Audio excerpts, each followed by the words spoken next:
Hello, and I welcome you to the Global South Adda. At the Global South Adda, we discuss issues that concern scholarship in and about the Global South. And today we will discuss water and climate change issues in the Global South. I am Mirza Zulfikar Rahman, and today I have some big shoes to fill of my good friend Vinit Thakur of Leiden University, the regular host of the Global South Adda. I thank him for inviting me to host this session. I will like to also thank at the outset the Nepal Institute for International Cooperation and Engagement for being very nice in providing us this platform and hosting us. We have three excellent scholars with research experience on water and climate change issues in the Global South. Suparana Katyaini from New Delhi, India, Joanna Fats from South Africa, and Larry Swatok from Nova Scotia, Canada.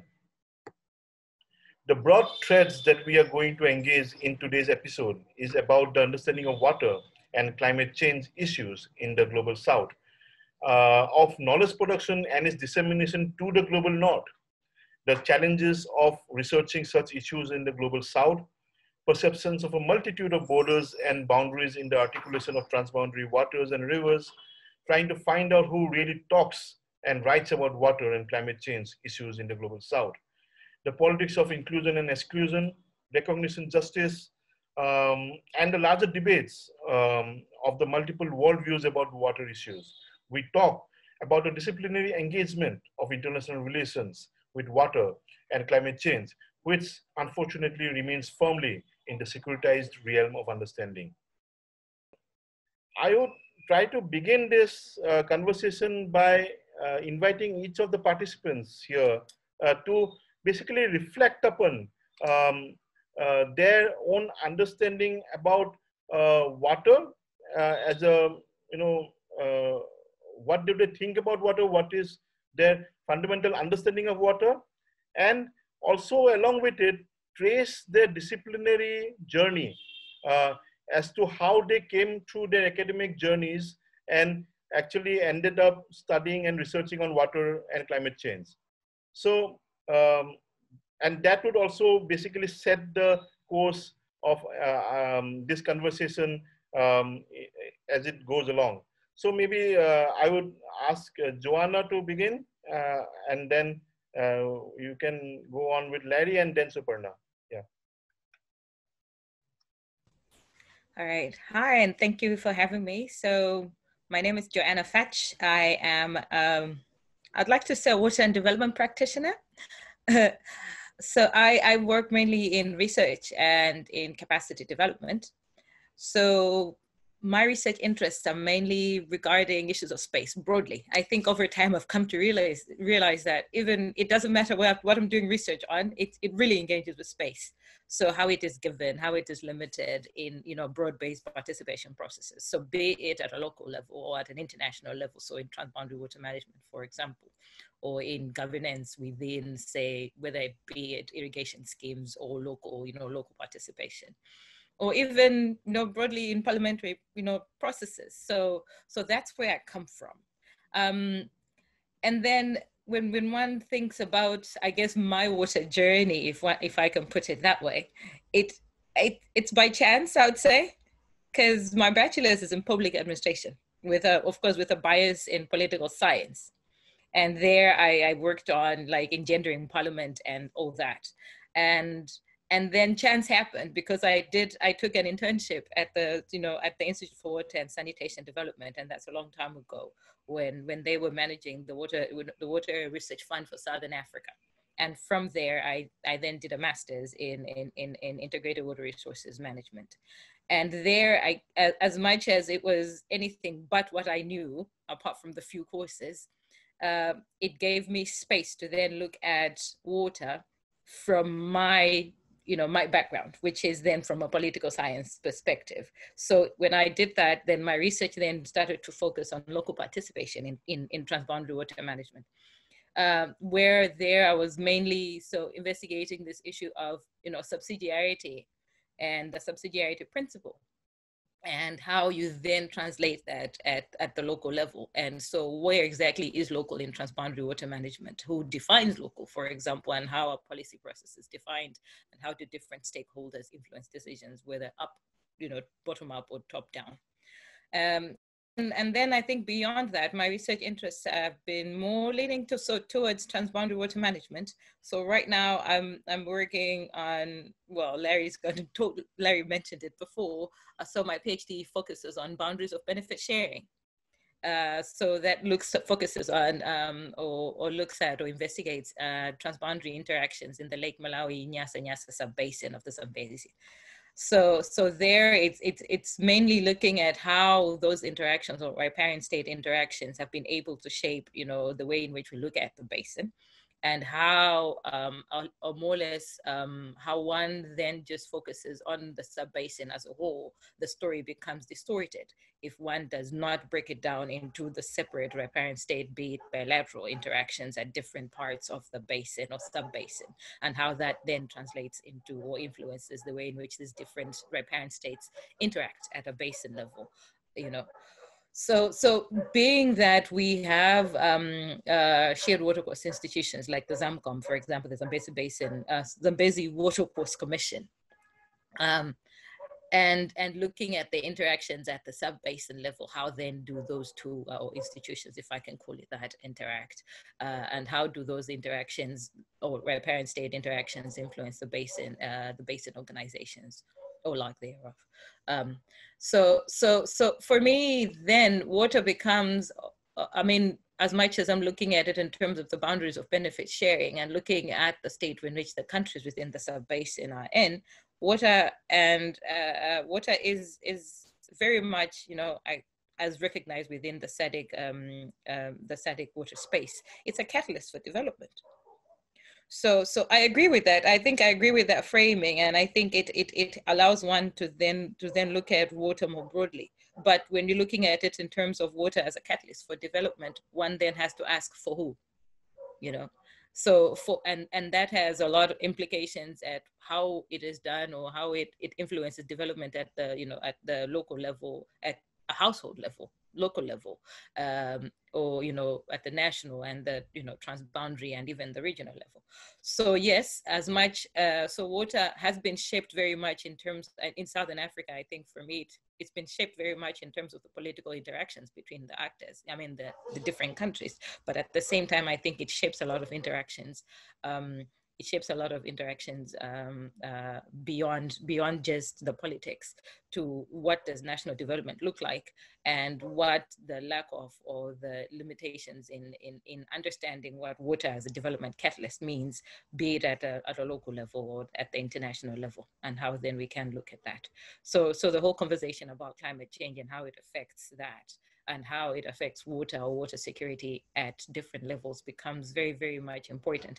But at the same time, understanding that living with variability and change is what we've lived with. And it only becomes a very big issue when it really affects people with power. Or limits some very powerful actors, ability to get what they want. I'll put that in quotes. Yeah, so I'll stop there. All right, so thanks very much.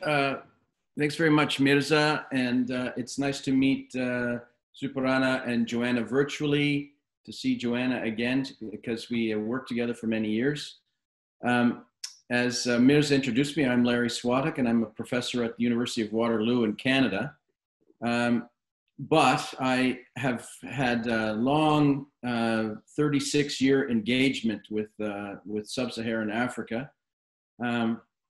Actually parts of North Africa as well, which included 11 years at the University of Botswana, where, I eventually ended up in the Okavango Delta, where it's the only, part of the only perennial water system in the country.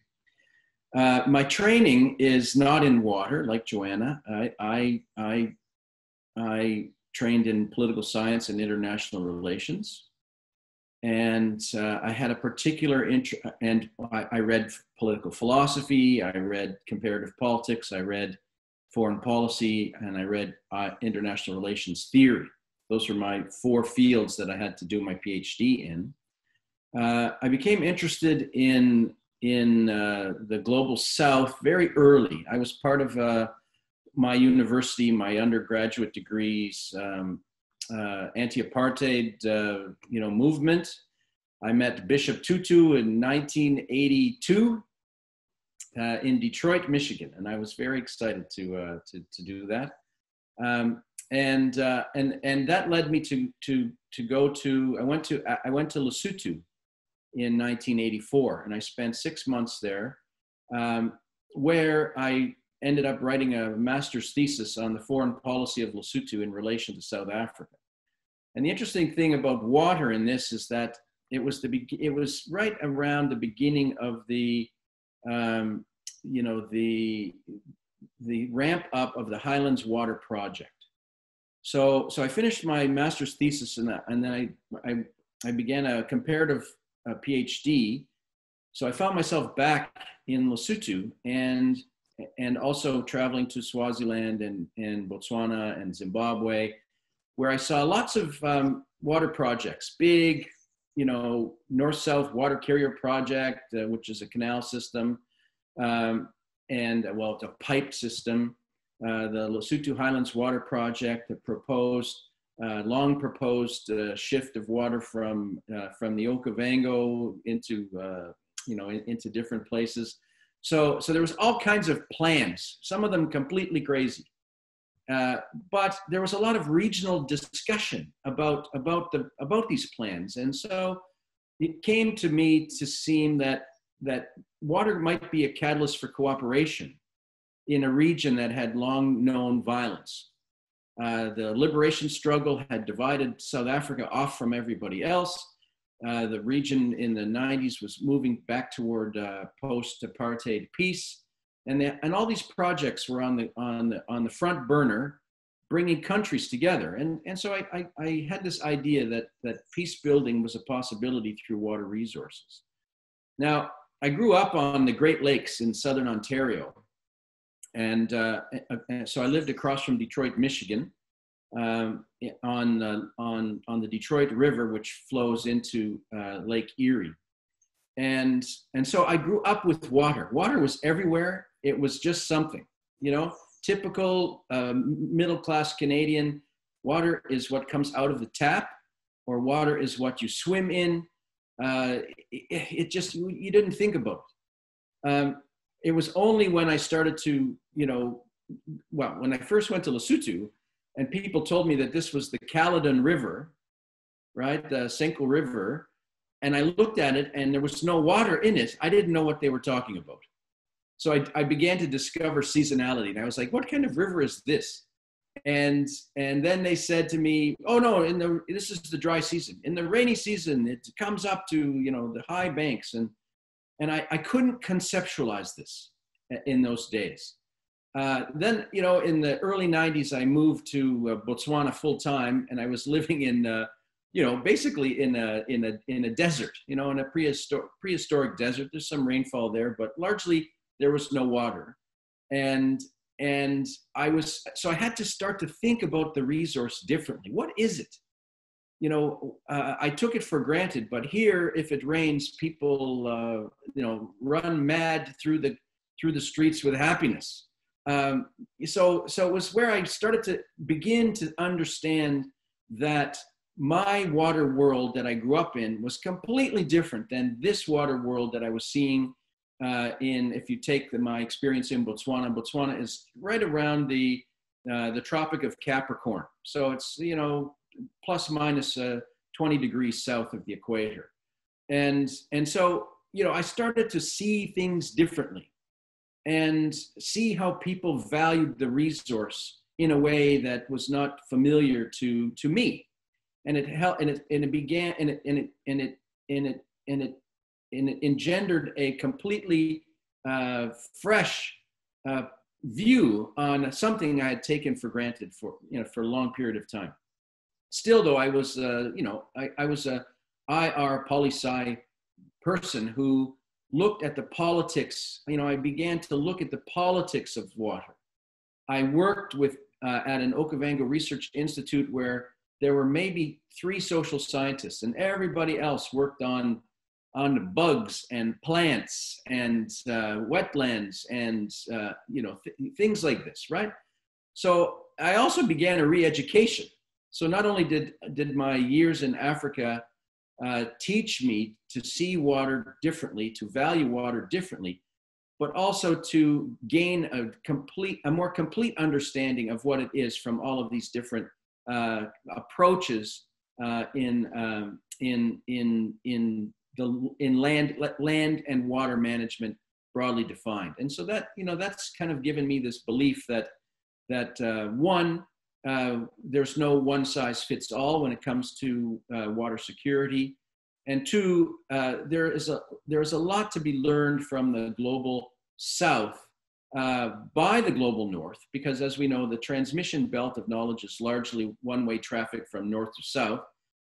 But I think a lot of the north-south traffic is creating more problems than they are solving them. And I think in the era of climate change, where it would make sense for those from temperate zones to listen to not only those from the global south, but elders, people with different forms of knowledge about how you survive in a variable environment. And so I've been re-educated and educated and re-educated again and again. And I'm keen to exchange these experiences with my colleagues here, including you, our host, Mirza. Thank you.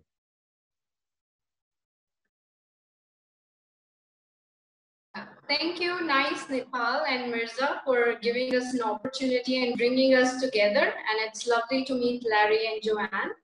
And very interesting to hear of your experiences and how you understand water. My experience was also very personal. Like I had an experience of water scarcity when I was in my bachelor's. I was doing my bachelor's in life sciences, biology, and chemistry and physics. But what happened was one day we did not have tap water and we had to line up behind a tanker just to get drinking water. And that led me to think, even though you have a big degree, you have a bachelor's, master's, what about the daily struggles with accessing water as a resource for basic life, as a vital resource? And I decided to think about water poverty. Like, what are the regions, who are the people facing water poverty? And I decided to pursue my master's in environmental studies, where I took up a small project on water poverty index of Arunachal Pradesh, which is in eastern part of India, and is also having a transboundary river, Brahmaputra, flowing through it, which we share with our neighboring countries. So that led me to develop my interest in, not only at the state level, but at the community level. What is the understanding on water? What are the daily struggles with accessing water, managing water, and specifically about women's relationship with the rivers? And I did a project with International River Foundation's funding, where Mirza and I went together for a field work, and we interviewed indigenous women about their complicated relation, but necessary also for the well-being and also the development of the state. So it was very interesting to understand that, the nuances and the daily struggles and the joy that they have of living beside a turbulent river like Brahmaputra.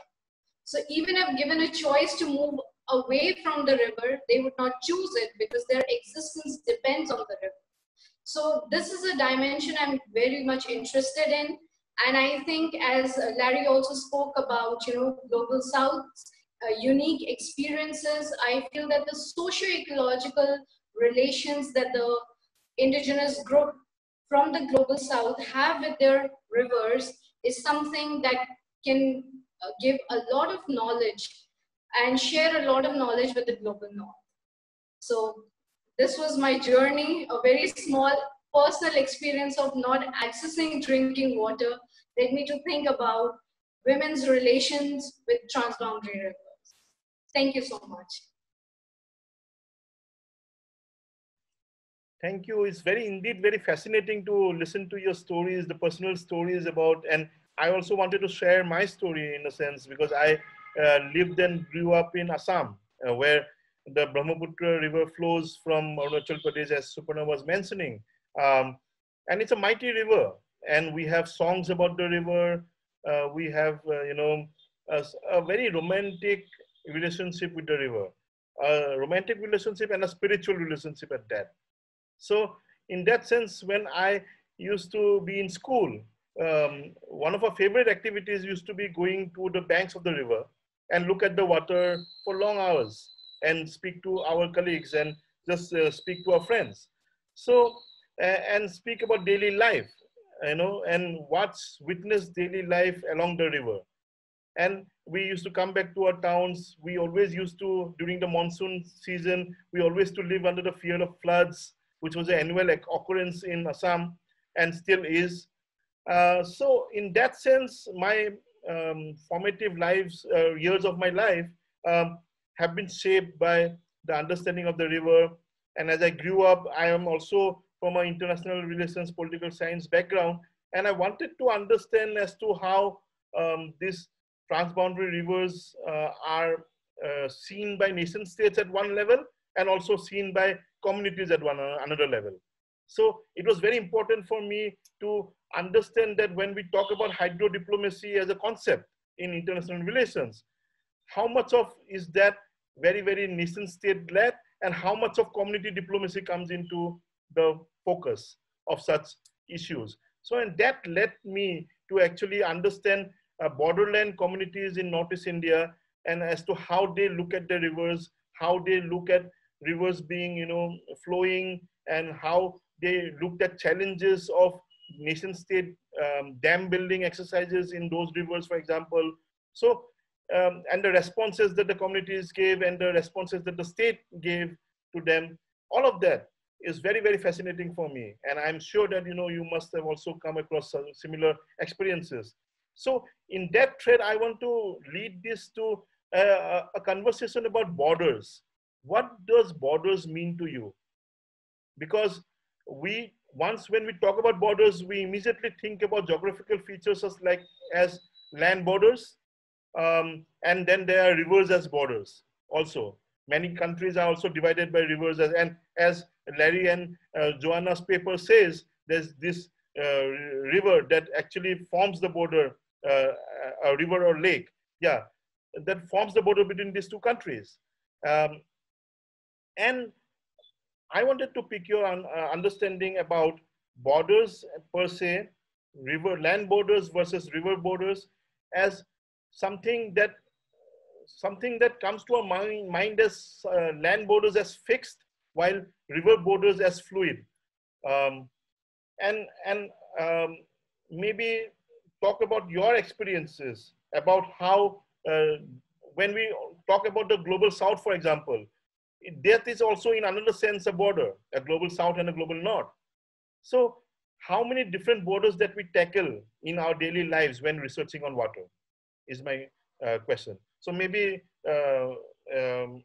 we can talk in the same order, maybe. Yeah, thanks.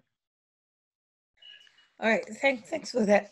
Excuse me. Yeah, so that's actually quite interesting, because I was thinking about it in that. So I work for the Southern African Network for Water Centers of Excellence. It's a mouthful, but it is a network of research institutions and academic institutions in Southern Africa. And already by me saying Southern Africa, somebody from the African Union is going to ask me, which Southern Africa? So for the African Union, this includes, say, Tanzania and Angola, and no, it does not include, Tanzania and Angola and the DRC. No, Angola it does, but not the DRC, for example. And yet, because of our mandate, we have to work, or our boundaries defined by SADC, which then includes DRC, which is Central Africa, when you're looking at it in terms of AU boundaries. And then it also includes Tanzania, which is East Africa in AU boundaries. So already that for me has always been an issue to say, okay, fine. So you've got, say, for example, Africa as a region and how it defines the regions. And then we've got the regional economic communities, SADC being one, And that has a different definition of boundary. And then when you start to come down to the national, in Malawi, for example, we have, so I'm from Malawi, I should say. So in Malawi, for example, we have boundaries, we have interesting boundaries, shaped and shaped and reshaped by different interactions, so your fixed ones, I'll put it fixed, it's not really fixed, but or what is Malawi, of course, is defined by colonial processes. But what is Malawi and where Malawi starts and where Malawi ends is also defined by a lot of interactions that are, post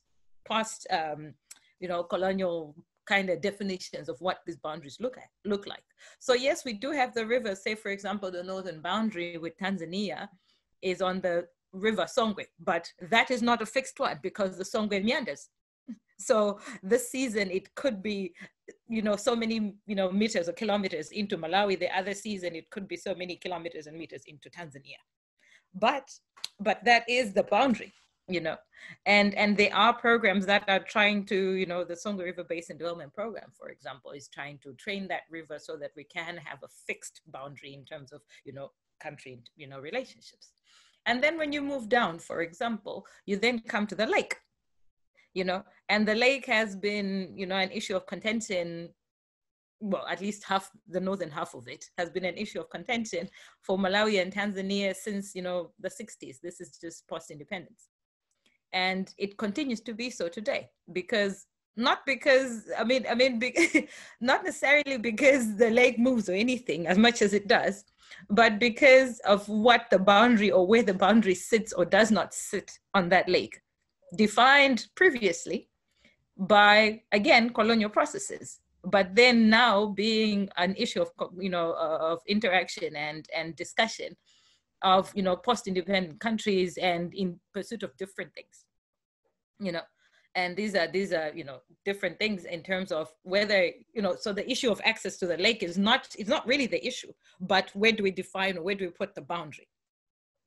Because, both countries have always had access to the lake. For example, Tanzania and Malawi have always had access.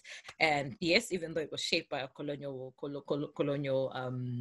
agreement, that at least has always held that you cannot hinder somebody from Tanzania, for example, from accessing the lake for different uses, And so in terms of those agreements, it defines the boundary at the shore, the eastern shore, which is more or less, and then you have, these interactions where now you've got how different countries or how, different countries then pick and choose in terms of what international relations looks like, and how international water law can be interpreted in terms of rivers and lakes, and how therefore that boundary at the shore cannot be. And then you have the whole, how that boundary, even though it cannot be as argued by others, it is still, to a large extent, until negotiated and agreed, it is still influenced by a discussion and an agreement by these same countries that are now in contention over the same issue, by an agreement that they had post-independence. So now it's beyond the colonialists. Amongst or between these two countries, they did sign to an agreement that says we adopt that, the boundaries as at independence, and then we can renegotiate these, that kind of thing. But then how do you negotiate and arrive at what the boundary is supposed to be? And that's between the countries. So when you then go down to the Shire, for example, yes, the Shire River, the Ruhr and the Shire rivers, which are also, also define the boundary between Malawi and Mozambique, for example. These are, these are very much what they are. I mean, it floods, it dries up, but for the countries, those are what they are. But for the people, there is no boundary. Because I come from the lower Shire, and the river is very much a part of our existence than anything else. And there you find that you have people from Malawi going to farm or having fields across the river. And across the river means that you're farming in Mozambique. And at the same time, you have people from Mozambique that are coming to hospitals in Malawi. So it becomes that kind of issue to say, yes, there are political boundaries, but when it really comes to it, especially when it comes to the people, who defines this boundary, and how do the interactions between the people or, go against these boundaries, and how do our social, political, or our social being, defy the definition of what a boundary is supposed to be, or at least a political boundary is supposed to be? And how do you then prevent somebody that looks exactly like you, speaks exactly the same language as you, but from accessing a service or a resource, that is beyond what you term as a fixed boundary? So that for me becomes very interesting, where you're then looking at it in terms of, but I might say I'm Malawian, but I am using, or I'm farming in Mozambique, and it shouldn't be an issue. Or you might say you're Mozambican, but you speak and talk and do everything, and you come and, for services in Malawi, and I buy this from you, and I buy that from you, and we're using the same money for the most part, in these local faraway places from the capital that defines what this boundary is supposed to be. So that becomes quite interesting for me. And so boundaries then, I think for the most part, if you're looking at it in terms of, or at least in terms of my experience, they can be as much fixed as they are, as fluid as they are. Not just because of the river, but also because of the different interactions by the different actors.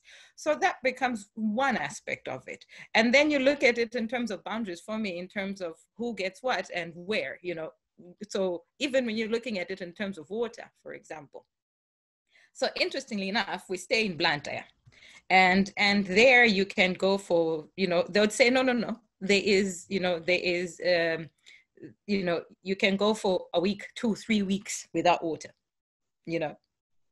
And yet we are supposed to, when you look at it in terms of the basin, or the Zambezi basin broadly, Malawi is water rich, And yet we don't have any water flowing from our taps. Sometimes for so many people, and for so many other people, at least I have a tap and I get water from the water board. For so many other people, water from the tap does not even exist, And these are people that are living, in a country that's supposed to be water rich.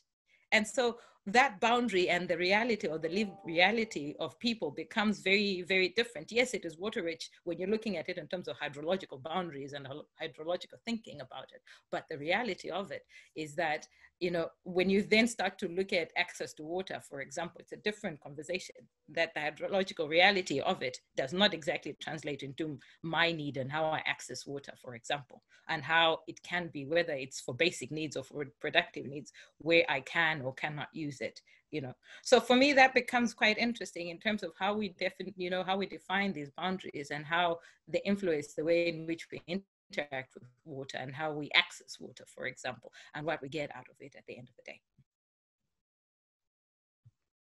Well, that was really great, Joanna, and so interesting, because you've touched on so many manifestations of a boundary. What actually is a boundary, right? And I think if you think of a boundary is meant to delimit something, right? In relation to someone. Usually in human terms, a boundary is set to say, you shall not pass unless I allow you to pass, right? It's meant to delimit access to something, right? Over land, over resources, over whatever, right? So and most of them are just imaginary, right? They're imagined kinds of things, where a line, on a map is meant to say, stay out, or those on this side are able to have access to the resources, right, that you're talking about, and those who are not allowed to have access to the resources. So I find that very, very interesting and useful. When it comes to international relations, I want to take my few minutes here to bring us around to how the pedagogy and the ontological framing of things informs action around them. So in international relations, water is very much tied up with power, the power of states, and it's tied up very much with questions of resource access, use, and management, either my water or your water, or water as a boundary, and so on and so forth. And I find it very interesting, because having worked with water, with irrigation specialists, with wetlands experts, people who don't see boundaries, right? They see the ecological boundary. They see the social system, socio-ecological system boundary. They often talk in basins or sub-basins or, you know, different kinds of geographies from the international relations scholar who talks about states. And therefore, by talking about states, you are talking about water in relation to states. And what is water in relation to states? Water is power and water is a boundary. And because water is essential, and it's at the heart of economic and political and social power, it is a resource that is highly coveted and has to be captured. So already there's contestation in the narrative around what water is, right? So in IR, international relations, too often we are talking about hydrohegemony. So my good friends at University of East Anglia, Mark Zaitun and his colleagues, have come up with this concept of hydrohegemony, how one state can determine how water gets used in a particular shared space because they have a preponderance of some kind of power, location in the basin, economics, and so on. There are others now who talk about hydrodiplomacy, right? That you can go to Tufts University in the United States and get a diploma in hydrodiplomacy. And you can become a negotiator around how you share water, right? We've got the Nile River, which everybody's talking about these days, where in order to figure out how to fill a dam in the upstream, you have to bring in mediators and all kinds of people to talk about all sorts of things, where water is very much understood in the orthodox way. It's not understood at all in the way that Suparana talked about the communities along the Brahmaputra. They're not talked about the way, Mirza, you talked about, growing up and the spiritual elements of water and the stories and so on and so forth. And they're not talked about the way Joanna was talking about how people actually live on the ground around the resource that is shared, right? So in IR, IR binds water to a narrative that is very problematic, right? It's tied up with inside, outside, mine, yours, right? It's tied up with this is a power determining resource that I must have and you must therefore not have, right? And that's why, Joanna and I wrote a paper called Boundaries of Benefit Sharing, because there's a lot of narratives to try to get people who talk about the potential conflict around water by states. Is there a way that we can have trade-offs? Can we share it? You keep the water, but you pay me some money. These orthodox approaches that are very unhelpful, to be frank, in a climate change context. We have to think about water very differently than we are, right? I want to make one other point about borders and boundaries. The borders that we have around the world grow out of the Western European colonial expansion, basically from the 15th century through to the end of the 19th century, right? And there's a scholar at Princeton, he must be retired by now, named Jeffrey Herbst, who wrote a book on the political economy of Southern Africa, I think it was, but he made a really interesting observation. He said that in Europe, what mattered most was land, because there was little of it. So the powerful actors in Europe fought over land. And in the rest of the world, where land was, where before the population explosions in the post-1950s, in the rest of the world, land was abundant and people were few. And so what mattered more in these other parts of the world were social relations. People mattered.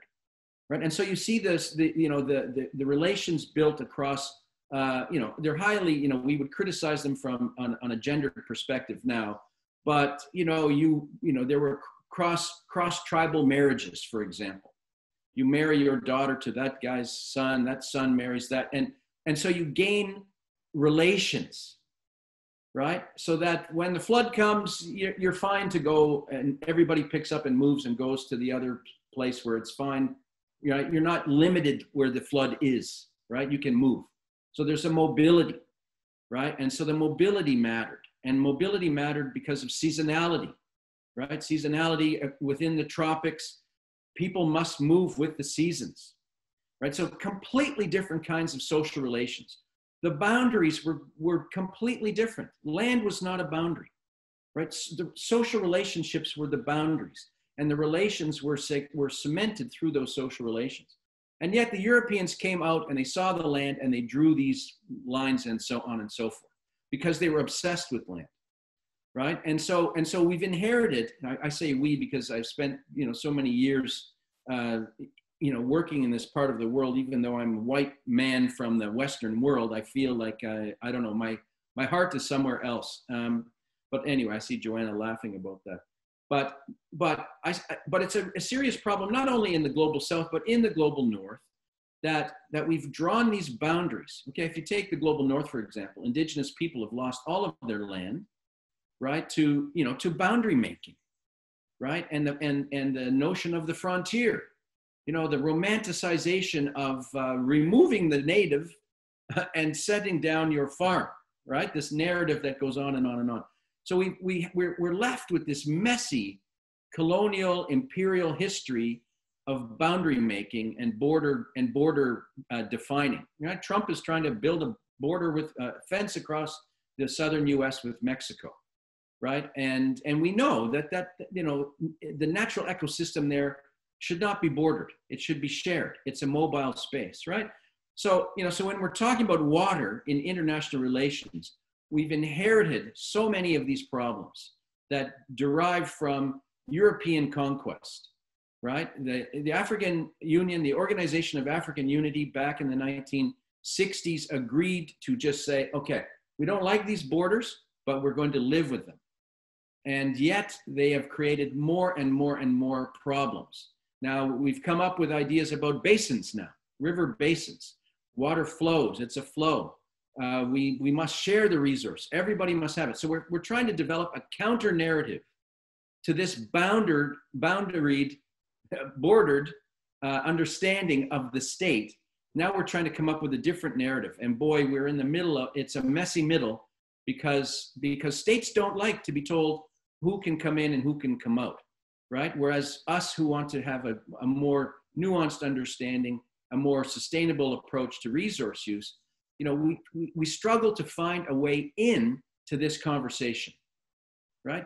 I'm not helping anybody on the Nile with their conflict resolution. It's the U.S. State Department and the World Bank, right? And they come at water with this, they don't challenge the notion of boundaries and borders. They're like, yes, you stay the way you are, but you must share this resource somehow. And that leaves us all ill-suited for the future that's around the corner, the climate change, coronavirus future around the corner. We have to get past these borders and boundaries.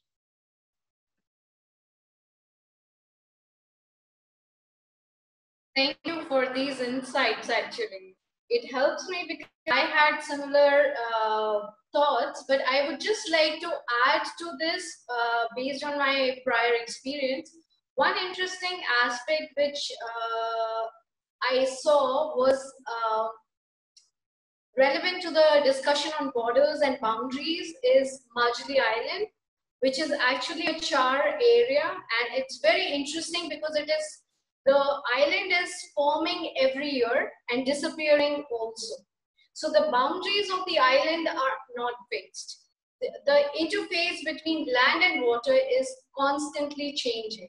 And I think that is very interesting because, this brings in the question of climate change, uncertainty, because some research has also talked about how this disappearance or expansion of the island is linked with the climate change impacts. So this I saw actually with my own eyes, and I was very, very intrigued, like how this island is forming, and this complexity and uncertainty also plays in management of the river, in communities' relationship with the river, and people's livelihood, because they have to think every year whether their land is going to be there for agriculture or not, whether their cattle is going to be there for dairy or not. So this aspect of, borders and boundaries being, evolving or changing is something which I found very interesting. Another aspect of borders and boundary I want to bring about is the boundaries of scientific and the policy spheres, which I looked at in my doctoral research, that how the science and the policy have their own boundaries on water and climate change, and the interaction is not that much. So those borders that we have created through, like formal rules, working on their own, is also leading to our continued problem of water scarcity and unsustainability. So I would like to look at borders and boundaries also, not only from the natural, but also from the disciplinary view, like how the scientific and the policy boundaries are persistent, and they're not allowing the exchange of knowledge or the benefits from each other. So this is my understanding on the borders and boundaries. And one more aspect I would like to just bring in, and maybe you can share your insights also, is looking at borders as the scale of influence. Like, we always think about the political boundaries or the community's boundaries. It's because of the influence that we can create to that extent. So it is only the vision that we have. Like if we can see that we can make an influence in this community or in this geographical area, we have started defining that as boundary of borders. So it's actually really about the influence or the scale of influence, which you, Larry and Joanne, spoke about. Thank you. Indeed, very powerful stories and very powerful narratives that we have heard now. I just wanted to bring one or two examples from my field work. What Suparana was telling about Majuli Island, and it's formed by the river Brahmaputra. So once I was actually talking to a farmer about his land, and he said that I offer you to come, I will show you my land, right? I said, okay, let's go. He goes towards the river, and he reaches the river and he points his finger towards the water. And in the middle of the river, I said, where is your land? He said, it's in there. It's in the middle of the river.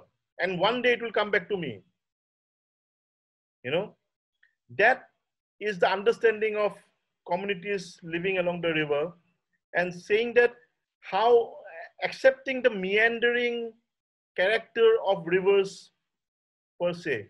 Because as when we see, when I go to conferences and hear engineers, water engineers speak, hydrologists speak, water policy hydrocrats speak, they speak of rivers as canals or straight lines, But we living along a river, we've grown up along the river, we know the meandering nature of the river, the power of the river. When Suparana and me, we were in a field work and we asked the very old lady that what does she fear so much in her life, that she fears the river. She fears the river, that it can take as much as it has given to them.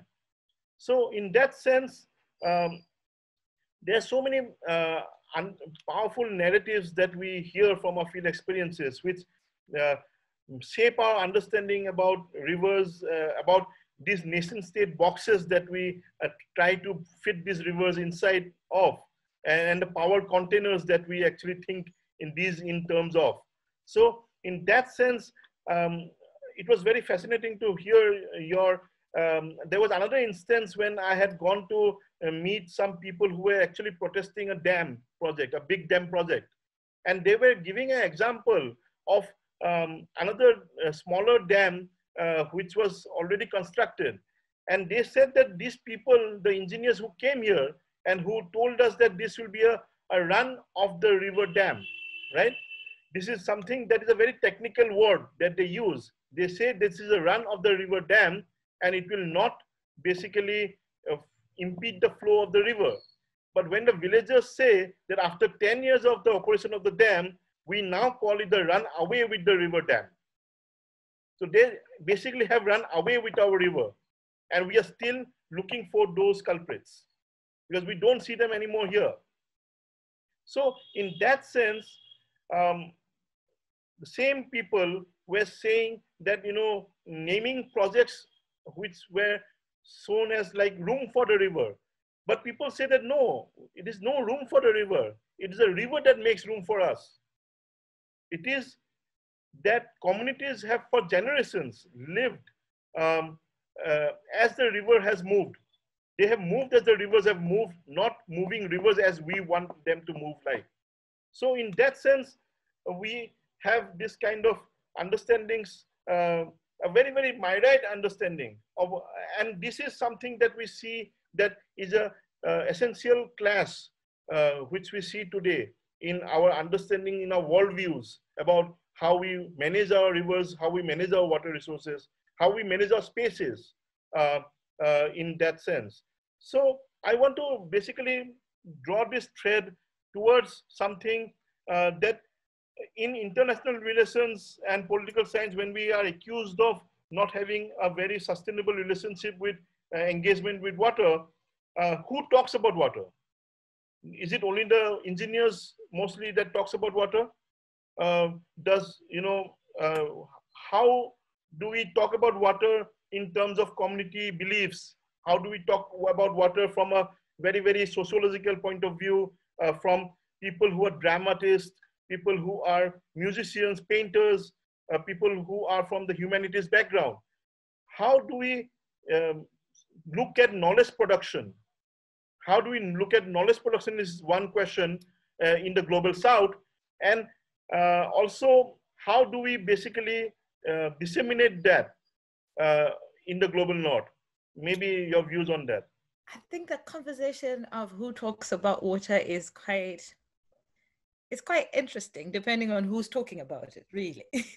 Because I think for somebody that's poor, who, the way in which they're going to talk about water is very different to how, even though we live in the same city, if I can call it that, somebody in a more organized part of the city is going to talk about water. So for example, so in the townships, so this is, okay, so it's not even an informal, so I'm trying to use, okay, so it's not even an informal settlement, for example. It's a formalized settlement that if everything worked well, then everybody should have at least a running tap or whatever it is. Because of the density, you can't exactly rely on groundwater there because one, you have, pit latrines and everything. And yet the conversation around water, especially if you're looking at it in terms, and this place, for example, is less than, I think it's less than 20 kilometers from the CBD, let's say Blantyre, for example. And yet, staying in the city, but because you're staying in a township, the water hardly flows. And when it flows, sometimes it's at 2 o'clock in the morning when everybody's sleeping and that kind of thing. And then at the same time, you're looking at it to say, who and how do I talk about water when it stopped being an issue or a conversation issue? And it has now been politicized to such an extent where, at this day and age, installing a borehole becomes a development tick, that kind of thing. So for me, it becomes an issue of, as a poor person living in an urban settlement, the way I talk about water will be very different to a rich person, staying within the same city.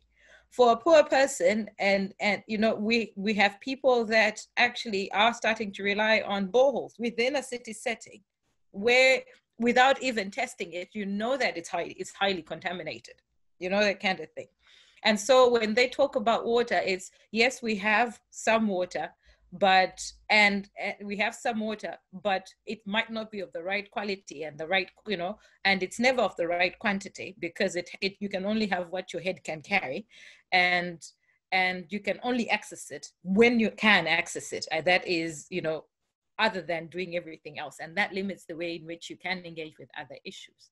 And then at the same time, this same city has places where actually, you know, water cuts are unknown. And you wonder, how do they then start to have a conversation about water when we're talking about access to water in a city or in an urban setting?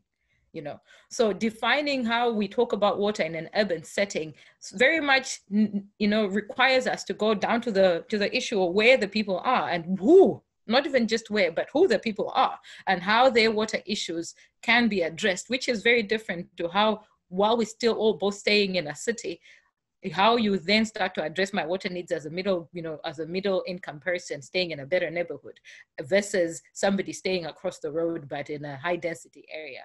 We start to talk about access to water for them. And it's also access to water for what? Because in a country that is highly, you know, highly informal, and with a highly informal economy, and where most people, you know, engage in informal activities for the day-to-day, access to water becomes a limiting factor for a lot of things, you know.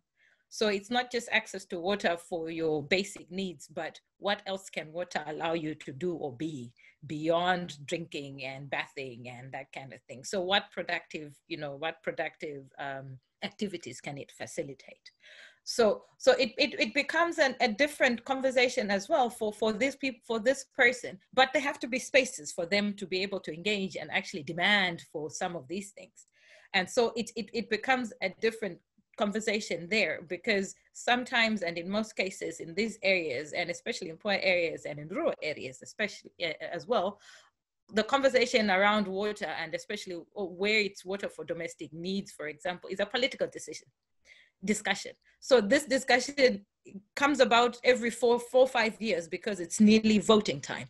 So we can talk about your lack of access to water every 5 years, and it's an issue then, because remember, I need you to renew my mandate, you know, and I will bring you that borehole that was quickly drilled to meet your needs, even though after the vote, it might run dry, you know, it might not produce any water, but for that period, you take a box and therefore it becomes an issue. So for me, the issue of, or how we talk about water depends on who's talking about it and the forums and the power that water yields to different people at any given time. So beyond the communities and the politics around governance and around how, you know, broadly, not just about the water, but more informing your national, you know, your governance, or how you come about with your government, you know, it's very different to how then the government starts to engage as the engineers in the ministry, for example, or how the government then starts to engage as a riparian state in a basin, you know, and they're talking bigger, you know, broader issues that sometimes are very disjointed to the basic needs of the people on the ground. So these kind of conversations and how the interactions and how the information flows in terms of, yes, you know, of how we set the agenda at the different levels becomes very interesting, and the kind of spaces that allow us to all to have a discussion and to actually bring out or air out ideas or becomes interesting. So it's in the same way, I think this starts to influence the whole issue of knowledge production and who or what this knowledge is, because you have, say, for example, the whole issue or the whole discussion of integrated water resources management, for example, that for a long time, since the 90s, became the calling card for water resources management, say, for example, especially in Southern Africa, and I guess across a lot of the global South and across the world. And then you're coming to, you know, so governments then start, you know, the water reforms and everything. And there was a lot of money poured into that, and a lot of things start to happen. And then at the same time, we're coming now to, I think it's 3, 4, 5 years ago, there's this big conversation about the water, energy, food nexus. And when you then come to regional conversations around how we manage water, and everybody's talking WEF nexus, you have people, you know, the region's talking WEF nexus because it's gotten money from the European Commission, for example, to talk about WEF nexus, you know, and then you have government representatives coming to say, but hold on, what happens to IWM? Is this different? You know, that kind of thing. So for me, it becomes very interesting in that, yes, there is water management and there's water resources management, and we're engaging with different issues, but depending, you know, in some cases, how we are managing our water, at least when you're looking at it in terms of the international scale, and I guess in that it starts to permeate down to the national, is very much influenced by the global north and the money. So the money is defining how we're managing our water. And we start to then say, no, everybody's now talking WEF Nexus. But hold on. Who says we have to talk about WEF Nexus? Is that the most relevant idea or the most relevant way in which we can manage our resources to meet our development needs? So that becomes, for me, that becomes very interesting in terms of agenda setting, knowledge production, because now everybody's doing work in WEF Nexus and whatnot. You forget everything else that we talked about yesterday, you know, that kind of thing. And every government is talking about WEF Nexus, you know, investment plans and this kind of thing and that kind of thing. And so how and who really, whose development is it at the end of the day? And what are we doing water resources management for? So for me, those are things that I grapple with and I'm trying to understand. And at the same time, you have to speak about it diplomatically, remember, Joanna. So that's also how the conversation, you know, gets cartelled in a way, not just for Joanna, but it can also be the way in which conversation gets cartelled at international fora, where even within the region, some countries that might not actually agree with it say yes because it comes with money. Let me pick up on that, Joanna. I like that. You know, the production of knowledge, the post-colonial world, it continues to be colonized in so many ways. And you've just given an excellent example of how that looks, right? Where, you know, the scholarship calls it norm entrepreneurs, right? That someone is coming with an idea and a bag of money, and somehow this becomes the way you suddenly begin to talk or frame your own understanding of things. And in some ways, that's you know, we need to challenge that. Those of us who are in favor of diversity and variability, you know, at the heart of sustainability is embracing diversity.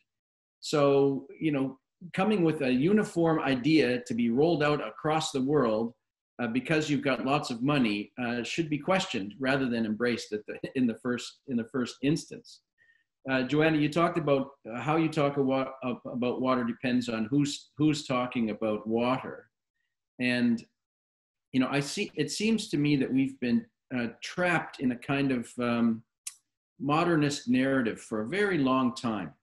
That actually has roots in the ancient world. You know, the Roman Empire, you know, aqueducts are a symbol of empire, right? The Grand Canal that runs, you know, south-north in China is, you know, several, 100,000 years, or I forget how old it is, but it's a very old ancient canal system. So the ability to command and control nature is very much seen as if you can do it, then you are better than those who live within the natural boundaries set by nature, right? So it's command and control. It's over and above. It's that classic modernist narrative of man over nature. And when I say man, I mean men. You know, go into, you know, who are the engineers? They're mostly men. And where there are women in water, they are fetching water. You know, as soon as you commodify water, then the men show up, you know, to tell you how to make money out of it, right? So it's a highly gendered practice as well about who gets to talk about water, how they get to talk about water, why they get to talk about water. Now, the modernist narrative undermined the sort of traditionalist, right? This binary of modern and traditional. So people who live with nature are seen as backward because you know, who must, you know, your mobility with the seasons must be displaced by a fixed sedentary system where we command nature, right?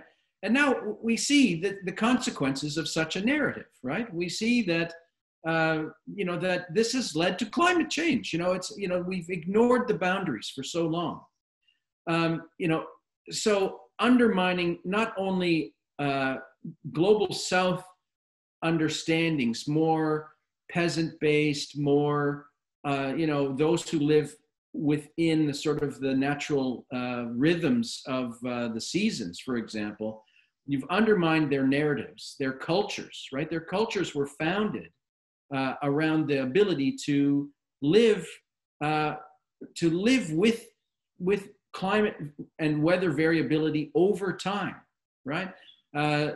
Climate is culture, right? Thousands and thousands of years gives us a climate profile, and that's where culture grows.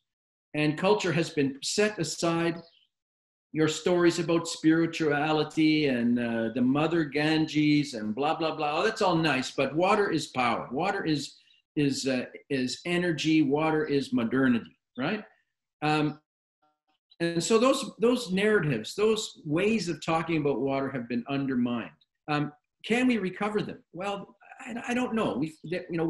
There's a lot of anecdotal evidence, right? We're always fishing. Those of us who push back against the modernist narrative, the high modernity narrative, are always fishing for examples of where people are able to rehabilitate, live within, and those sorts of things. The challenge, I think, would be somehow it's how do we get those people who have benefited immediately in the now from command and control systems and narrow ways of thinking about water, how to get them to be willing to actually listen to people who have a different understanding, a different need, a different perspective, and so on. IWRM, Joanna talked about IWRM, that was sort of an entry point to try to shift the narrative, right? Away from states, away from engineers, away from politicians, away from, expert knowledge, and shift it back to natural resource-based understanding, including traditional ways of knowing, all of those things.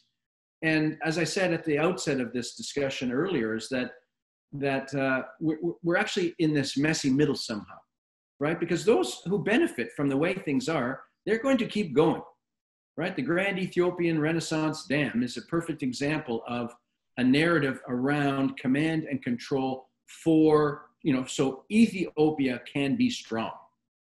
And by Ethiopia, the government means everybody, and they speak to the farmers, and it draws everybody in. I actually think it's a better choice. If you're going to put a dam on the Nile, it should go where it is, up in the highlands where there's low evaporation, high rainfall. Not the Aswan High Dam, which is a big evaporation pond, evaporates 5 cubic kilometers of water every year. 5 cubic kilometers of water evaporated from the Aswan High Dam. That is a ridiculous thing. That was a dam that was built to show Egyptian power to the West. It was a political thing, wasn't it, right? So these things, these projects keep going, even though we know that the consequences are climate vulnerability, our economic and social inequality, right? Our gendered outcomes. We know this, right? So trying to push back and move, dislodge this dominant narrative seems to me almost impossible. How we do it, I don't know. I'm going to defer to Mirza and Suparana to give me some hope that we can somehow find accommodative spaces for different ways of knowing and talking about water that can lead us in a direction of sustainable development, if I can use that term. So please. Thank you. Actually, after listening to Mirza, Joanna, and Larry, what I understand is, as Mirza said, who is talking about water? Largely in India and even other South Asian countries like in Nepal and Bangladesh, I think numbers were initially preferred, like a quantitative aspect of water, like how much of storage capacity of a dam, what is the flow, what is the volume. And somehow nobody had the time for the narratives, the qualitative information, and specifically the narratives of women. Because when you listen to the women talking about rivers or water or climate change, it's not very easy. because there are no real terms for climate change in our local languages. So they describe it in different ways.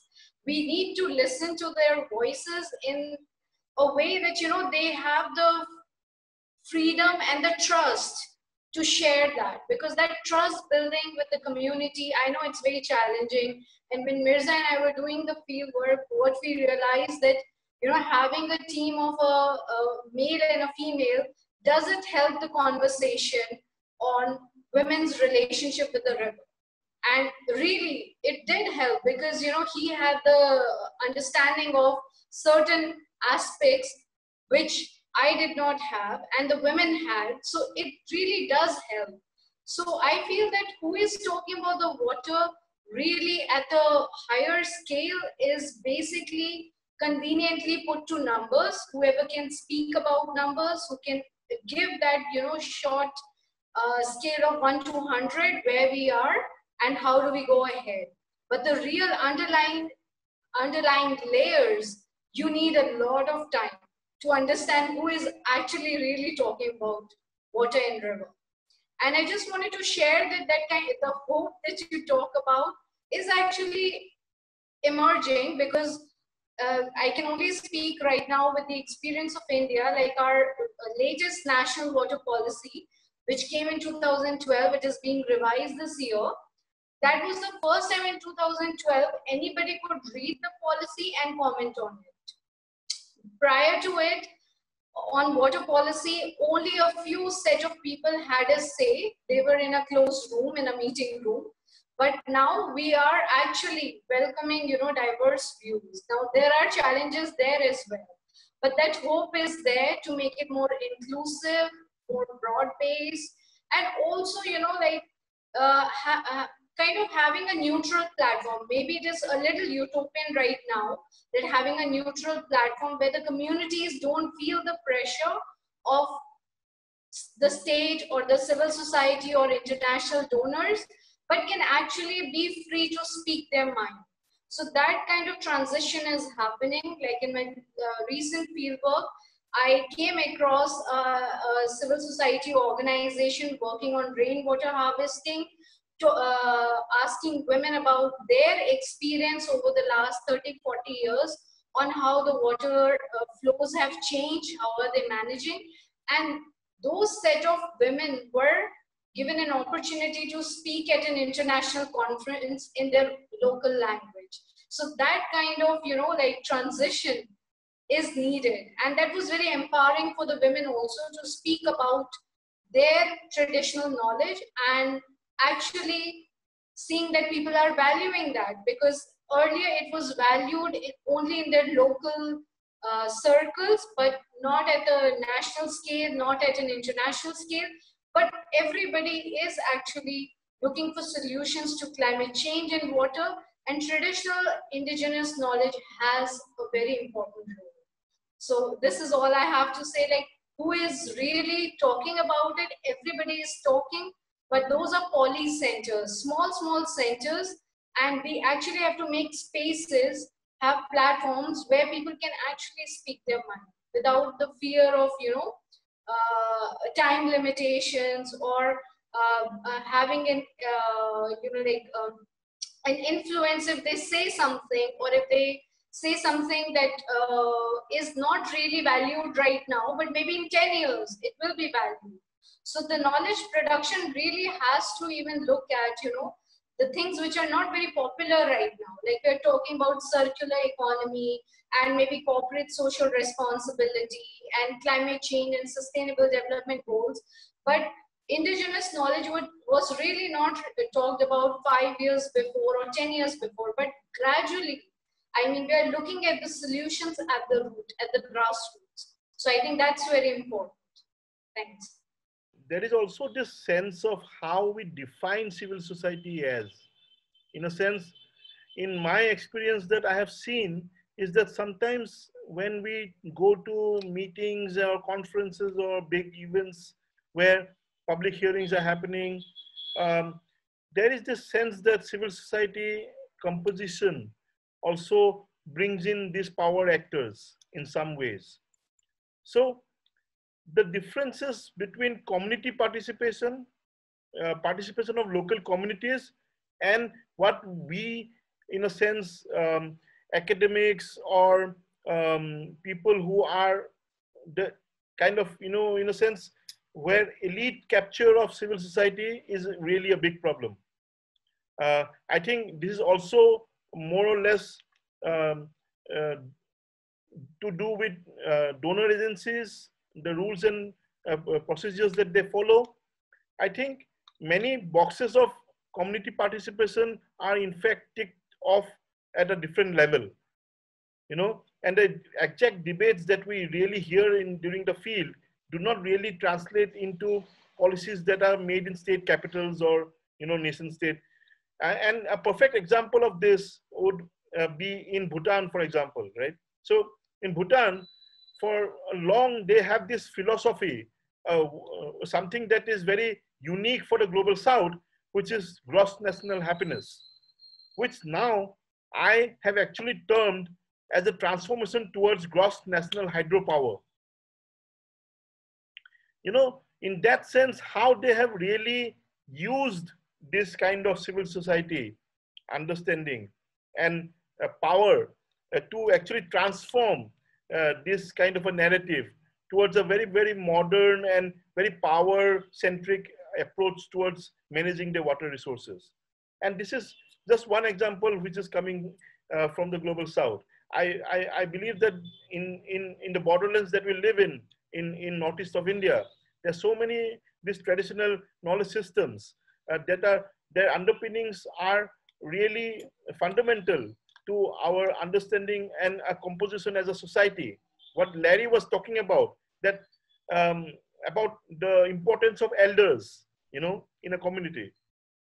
So that is imbibed in traditional community knowledge. How history is being passed, how knowledge about the river is being passed through generations is mostly through oral history. And the role of elders is so very, very important about how changes in the river has happened over time, how people have adapted to different changing contours of the river, floods, spectacular events that have happened in the river, for example. And today, when we go to the field and ask about community participation, the major lament is that the young never listens to the elder now. And that is something that of a breakdown that we have to address in as to how we understand civil society in one aspect and as to how we understand community participation. And I'm sure that also happens with women participation as well. In how we understand these larger issues and move forward in terms of understanding the real issues on the ground. When we talk about the preponderance of water scarcity in what we understand about water cooperation, transboundary water cooperation, how do you basically think about the aspect of climate change variability in terms of this water scarcity? So how do you explain that? If I would ask Suparana maybe to start, say something about that from her experience. Thank you, Mirza. Actually, water scarcity can be seen from very different angles. Like, you can see from the point of view whether the human water requirements are being met or not.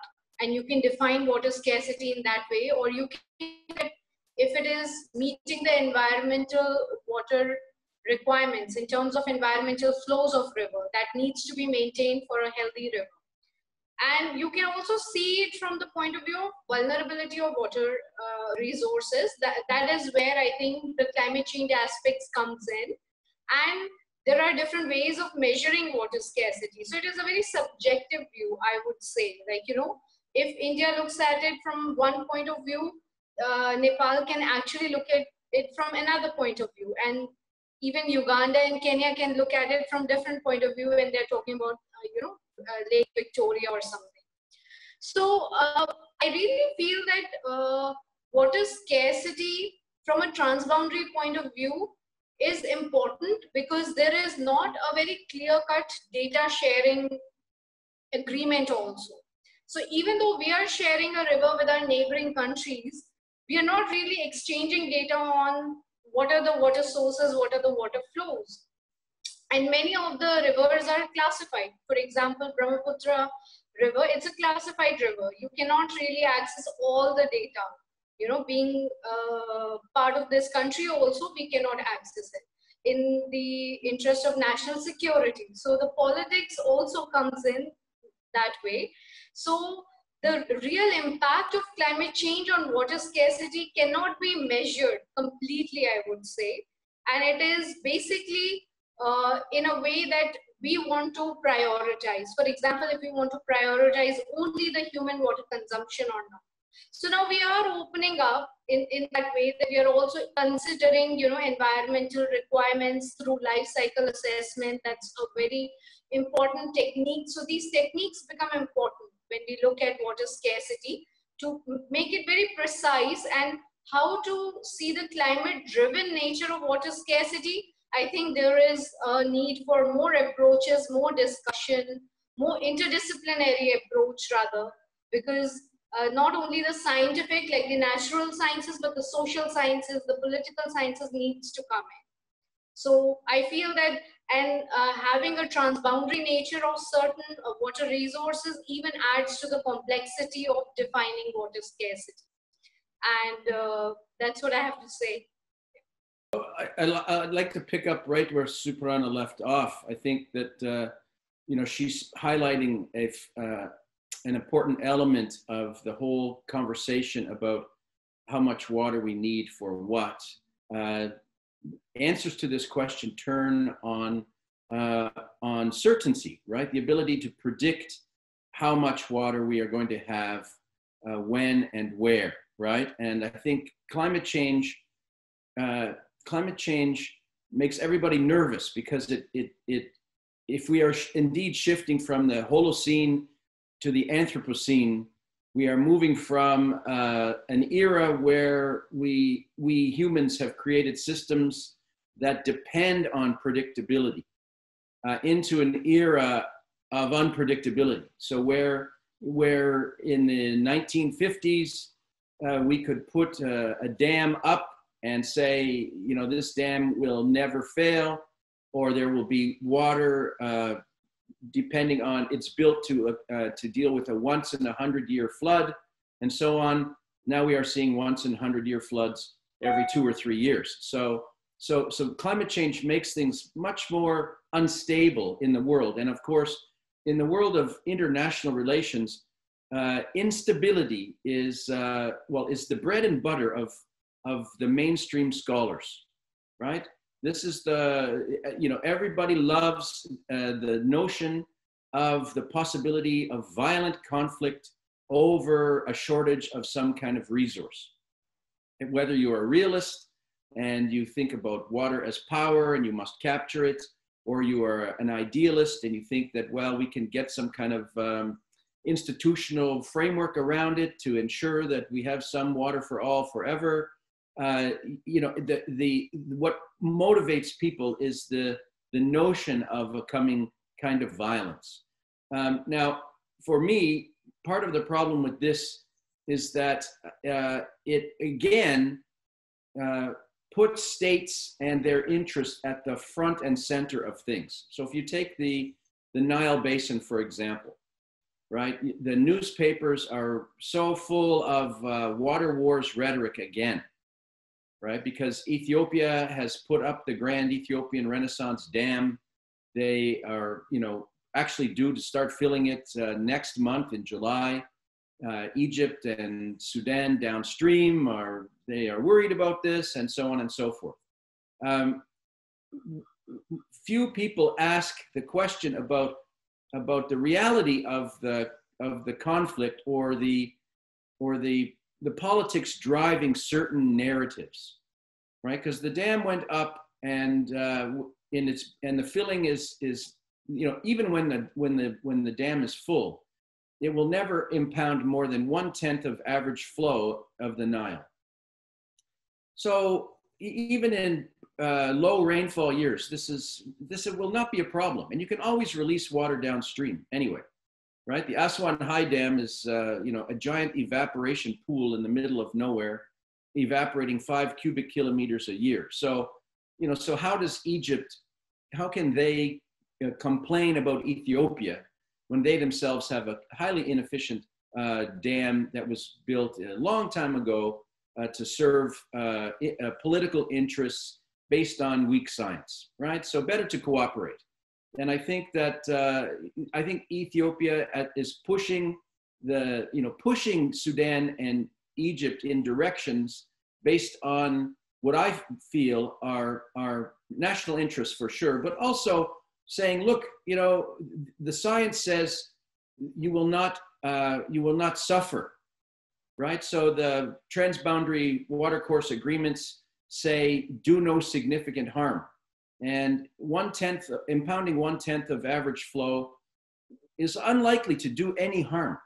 So, so Ethiopia is saying, what is the problem? But it seems that something else is driving this. In any event, where are average people in this conversation, right? Again, we are back to the earlier conversation about communities who are not at the table. Small fishers and small farmers, the states are claiming to speak in their interests, but are you willing to trust states based on their kinds of narratives, right? And I think that, so back to Suparana, she's arguing for let's come together and let's do measurements together.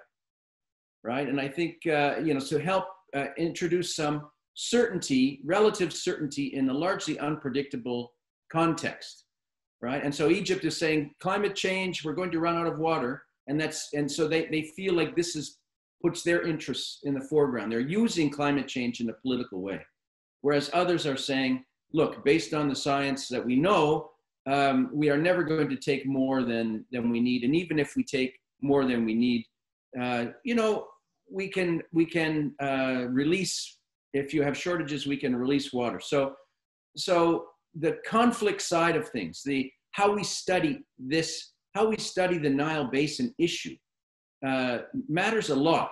If we take an orthodox international relations, state-centric position, we go down this unhelpful water wars pathway.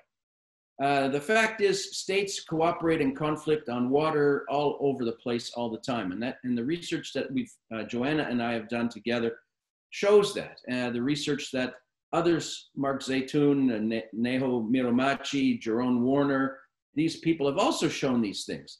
So so there's a lot of people out there trying to shift the narrative, right? It's not just conflict, it's not just states, but it's also cooperation, and it's other people who should also be part of the conversation. So climate change ratchets up the fears among all sorts of actors and privileges certain kinds of narratives that I think, I think water people in the water world themselves are pushing against these things, but politicians and powerful actors push back in a different direction. To add on to I think what has been discussed, or at least shared, I think I go back to points that have been raised by both Suparana and Larry to say, I think it has to go beyond the measurement. Yes, there's need for everybody to focus on scarcity and look at it from their different perspectives and then holistically. But at the same time, I think beyond the measurements, what really does scarcity mean? And for me, I think it comes back to the issue of scarcity for whom, and who defines it, because we do have different measurements, yes, and for very, broad kind of categories of users. But when we get back to, I think, raised already, when we get back to issues of, for example, regarding the community and uses, for a lot of the poor, they live with scarcity. So climate change and its effects, yes, it might make it worse, but for poor people with lack of already living on less than the average or the minimum requirements in terms of water, let's say whether it be 25 liters per person per day or 50 liters per person per day, you know, that are already living in conditions that do not allow for them to access that allocation. Scarcity is a lived reality, you know? So for them then, when you're saying, oh no, there's climate change, there's variability, and it's going to make it worse, they're probably thinking, what could be worse than what I live with right now? You know, and it can get worse, but right now I think they already are living in a condition that should not even be. So for me, it becomes one of those issues where scarcity for whom becomes very, very important in how we look at scarcity and addressing scarcity. So if even when you're looking at it, and especially in Southern Africa, Malawi, for example, if you look at it in terms of farming and agriculture, with a largely smallholder, you know, farmer sector, you know, dependent on rain-fed systems, they've always lived on this edge where a change in the climate at any, you know, in any given season, you know, either tips them further into poverty or makes them better off for that year, you know, that kind of thing. So it becomes very important to then look at it in terms of, one, scarcity for whom, two, in terms of how do we improve the efficiencies, you know, of existing systems, but also how do we invest further to make things better for everyone. So when you're looking at it in terms of the efficiencies part, so I'm not looking at it just from the economic perspective to say, okay, fine, do more with what you have. It's hard to do more with when you don't have anything anyway, you know, but it's to also say, okay, so how do we improve the allocative efficiency of systems that we have? And it's to go at and look at it from beyond just the physical scarcity of the resource. So yes, it's not raining, but when we have something, how do you allocate it? So the economic scarcity perspective of it, to say, are we investing enough to ensure that you know, our systems are functioning properly, or at least enable access to water for various uses, and especially the poor and those, you know, disadvantaged. And then at the same time to look at it to say that, to look at it in terms of, you know, the idea of manufactured scarcity. I think Larry speaks a lot about that. The idea of manufactured scarcity and how, depending, you know, decisions influence scarcity. And these are, you know, it's a lot of politics, it's a lot of governance issues that are beyond the resource itself, but they define or they determine how the resource is distributed, you know? So these are things that when we're talking about scarcity and looking at climate change and how it affects access to water or water resources management, whatever it may be, we have to also look at it in terms of, you know, in terms of, okay, so there are institutions and there are processes, and data plays a very important role in transboundary cooperation. For example, it facilitates that process. In the Zambezi Basin, I think it has been a crucial, you know, it's a crucial part of what the basin is today, you know, and there are a lot of processes that are facilitating that, you know, in terms of facilitating data exchange and data and information exchange among their parent states. And it's a whole big program, you know, within the Watercourse Commission itself. And to a large extent, and I think your paper speaks to the lack of that formalized, at least in terms of a holistic basin view of what the data is supposed to be and what it gives us in terms of a view of the basin. It's very, very important. I mean, in Southern Africa, or at least in the Zambezi Basin itself, as much as, you know, we have the processes, there's always the problem of there is data, and yes, in some cases it is treated as, you know, a matter of national security. But because we've got a basin organization,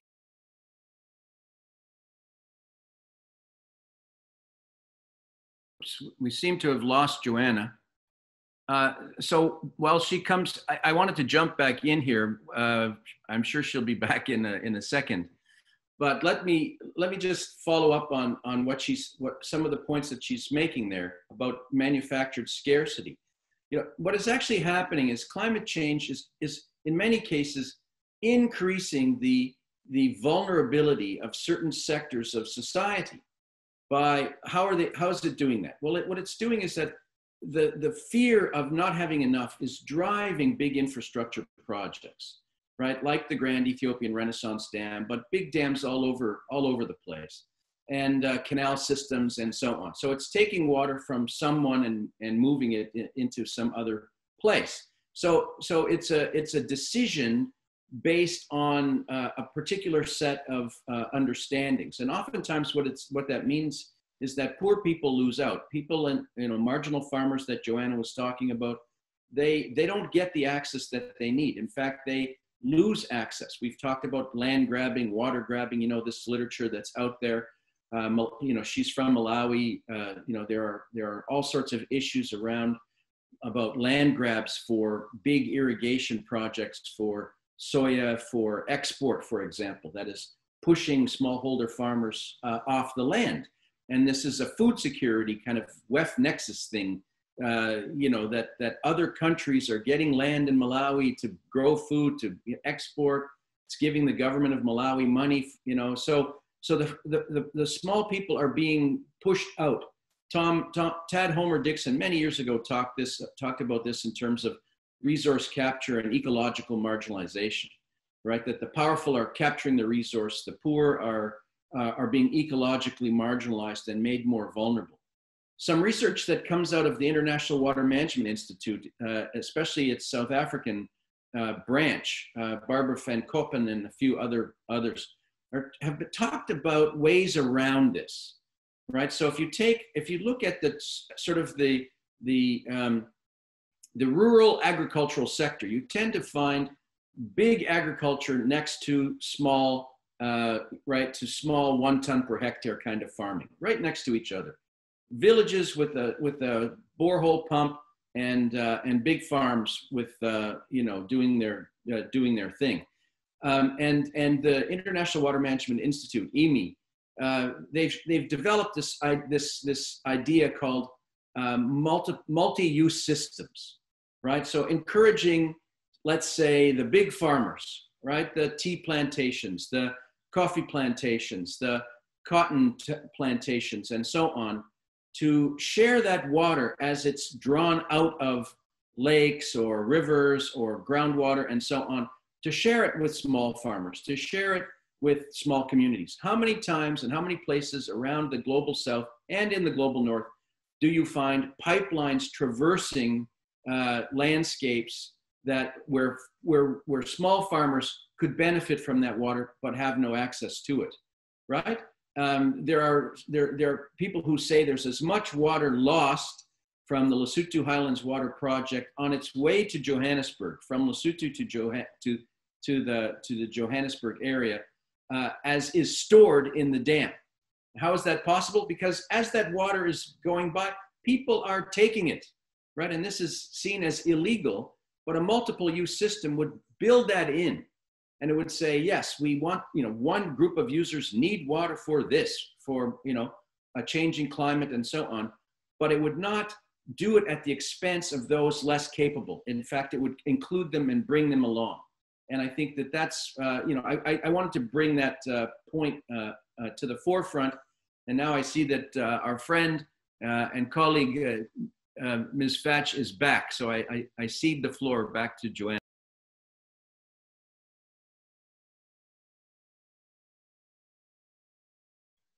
Suparana, can you make your point now? Yeah.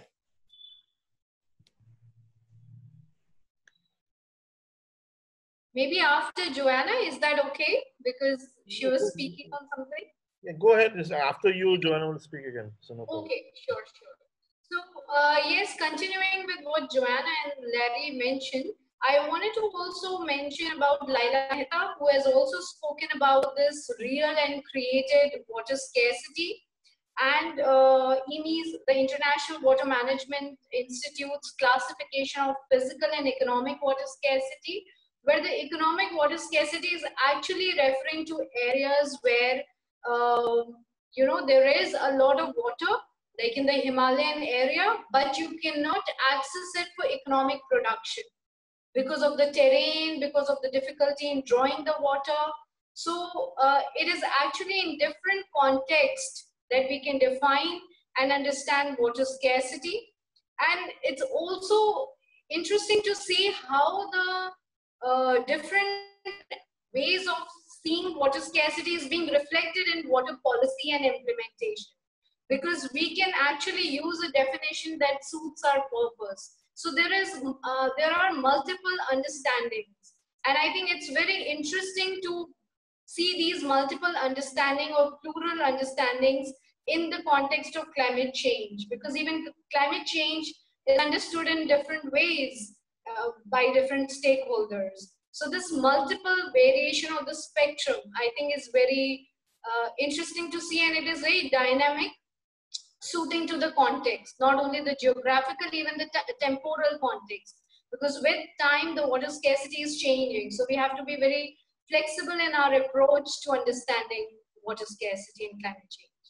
Yes. Thank you. So I'll go back to the basin organization and looking at scarcity and access to data, I think, and how it facilitates cooperation, I would say. So probably it's to continue from my previous thought.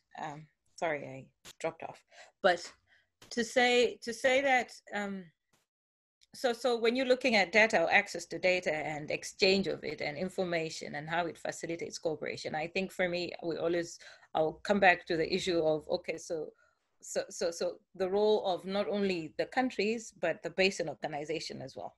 So I think we're lucky in that respect. I was talking about the Zambezi Basin Commission, for example, when compared to do correct me in terms of the pronunciation, Brahmaputra, I think, where there's a lot more bilateral kind of engagement and no holistic kind of view of the basin, and therefore that engagement. So the platform, I think, that the basin organization provides for countries, not just as a platform to come together and talk about everything and anything, but also to facilitate, the exchange of data and to look at issues of how you invest in getting the right data and look at addressing different issues, I think becomes very important. However, we still have to look at it to say, I think there's still a lot of room for improvement, but the problem always comes to the issue of the quality of the data.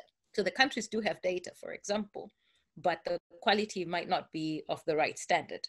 So how do you then, apart from maybe looking at issues of standardization of data, but to also look at it in terms of having the right quality of data, that is relevant to inform decision making, but also beyond that, I think, how do we then use it and effectively to inform decision making?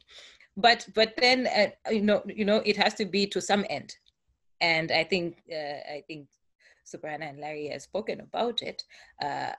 We have to also go back to the issue of, for whom. So at the country level, yes, fine. It is easy to say, a riparian state is able to have data and they can infer certain things from it. But for what use? So I think we have to look at it in terms of cooperation at the transboundary level, to say it has to facilitate development at a local level. And how do we do that? And how does data do that? And how does cooperation facilitate development, more holistic development? Not just in terms of some GDP number that we all speak about and look good at, but the people on the ground, do they actually benefit from these kind of processes and these kind of, problems that we think are supposed to be very important?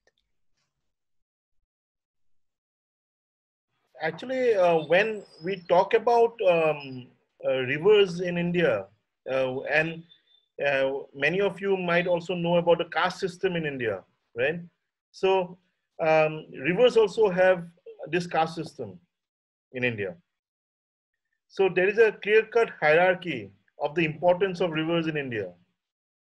So the Ganges will always be at the top,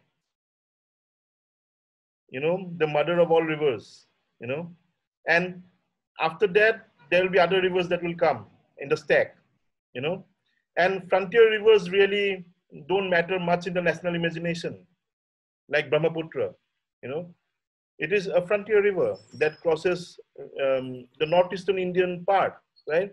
So in that sense, rivers passing through Sikkim, for example, rivers passing through different other parts of Northeast India really figure in the national imagination. And being frontier rivers, also there is this added dimension that they are increasingly securitized, given the role of India, China, where basically we see territorial contestations between India and China spilling over to water issues as well, securitizing that tremendously.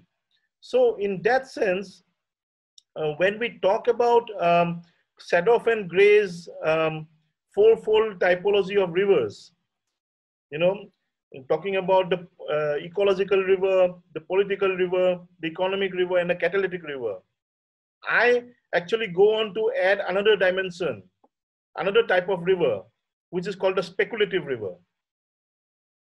This is the Brahmaputra. I actually say that the Brahmaputra is such a speculative river because at some point of time, speculation that is aided by the nation state actually helps the nation state in its objectives of controlling information on the river and also in its attempts to build large-scale water infrastructure, such as hydropower dams.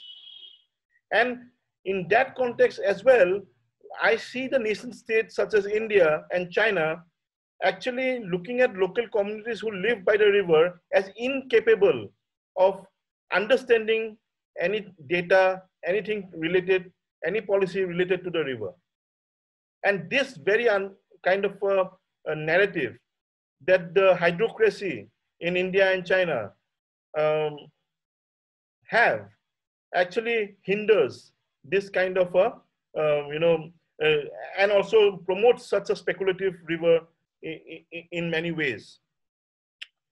How do we break from that? Any thoughts on that would be very welcome. How do we break out from this kind of an information blockade on rivers imposed by the nation state? We have some examples from the global south, such as Nepal, which is driven by citizen science, a lot of crowdsourcing of data. Is that feasible in how, knowledge construction in the global south has been going on? Maybe some of you can reflect on that. Please, Suparna. So, what I understand is like this is a very complex process, but I think one step to solving this complexity is actually having an institutional map. Because, like in our countries, whether it is Bhutan, Nepal, India, China, even in African and Latin American countries, I'm sure that water figures or water use figures in many ministries and departments. So when we talk about data sharing or cooperation of a shared water body like a river, it's important to know exactly who is the decision-making authority. Of course, we know communities have a very strong linkage with the river, but somehow the scale at which they create an influence is much smaller. And they need to be connected also with the departments. Like even during my field work or our joint field work, I don't think many of the communities could pinpoint exactly which department is doing what. So that kind of awareness is not there in, the key beneficiary of that river or key stakeholders also. Even in academics, I feel that there is a void in mapping this institutional landscape. So I would say that the first step to data sharing or agreements is to actually look at that aspect. Second is the historical background of the river, because this, the historical events shape the cooperation and conflict. So how we have a troubled relation with some or we have a cordial relation with others, even within our country, like between two states or between two countries, the historical events, formal and informal, because formal are recorded, but the informal tussles are not really recorded, but are through oral histories or through some kind of folklore. These are actually the sources of understanding this complexity and also informing how we can build more, like a joint approach to the sustainability, basically the sustainability of the river. That's our main, I think, should be the agenda of any two states or communities sharing, because ultimately we thrive on the resource. If the resource sustainability is not our main interest and it is just the short-term benefits, then it is not going to solve this complexity. Maybe for a short term it will, but in the long run it will not. So yes, these are the 2 points.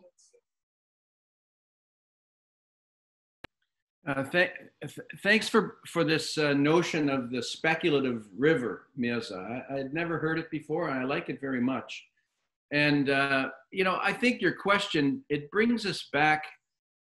You know, we're back to the beginning again about what is water, right? And for whom and for what, and then whose values matter, right? You know, I think in somewhat climate change has sort of driven the narrative back to water as a resource in state building, right? The high modern approach to capturing water to, you know, build state power. And of course, if you look across the whole global South, the first thing, you know, this binary narrative of developed and developing, which I object to vehemently. Because we all know that there's a South and the North and a North and the South. And we know that the North is high consumption and have created, you know, the mother of all problems, which is climate change, right? So who is developing what, right? I often used to say to my students in Botswana that you have to come to Canada and develop us, because we've forgotten how to just interact with each other in a humane way. You know, we're all so busy rushing as individuals, chasing after some fictional thing that we don't even understand what it is, right? So in some ways that 1950s notion of dominating nature for our own ends, and then having development agencies coming to you poor people who don't know what you're doing, we'll build you a dam, and then you'll get electricity, and then everything will be fantastic after that, right?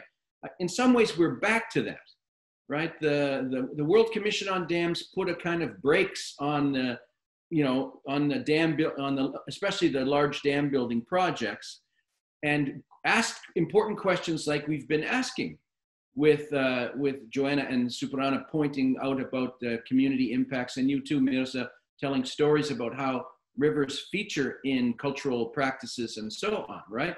Those, you know, we're back on you know, those kinds of perspectives were once again brought to the fore. They were valued for a while.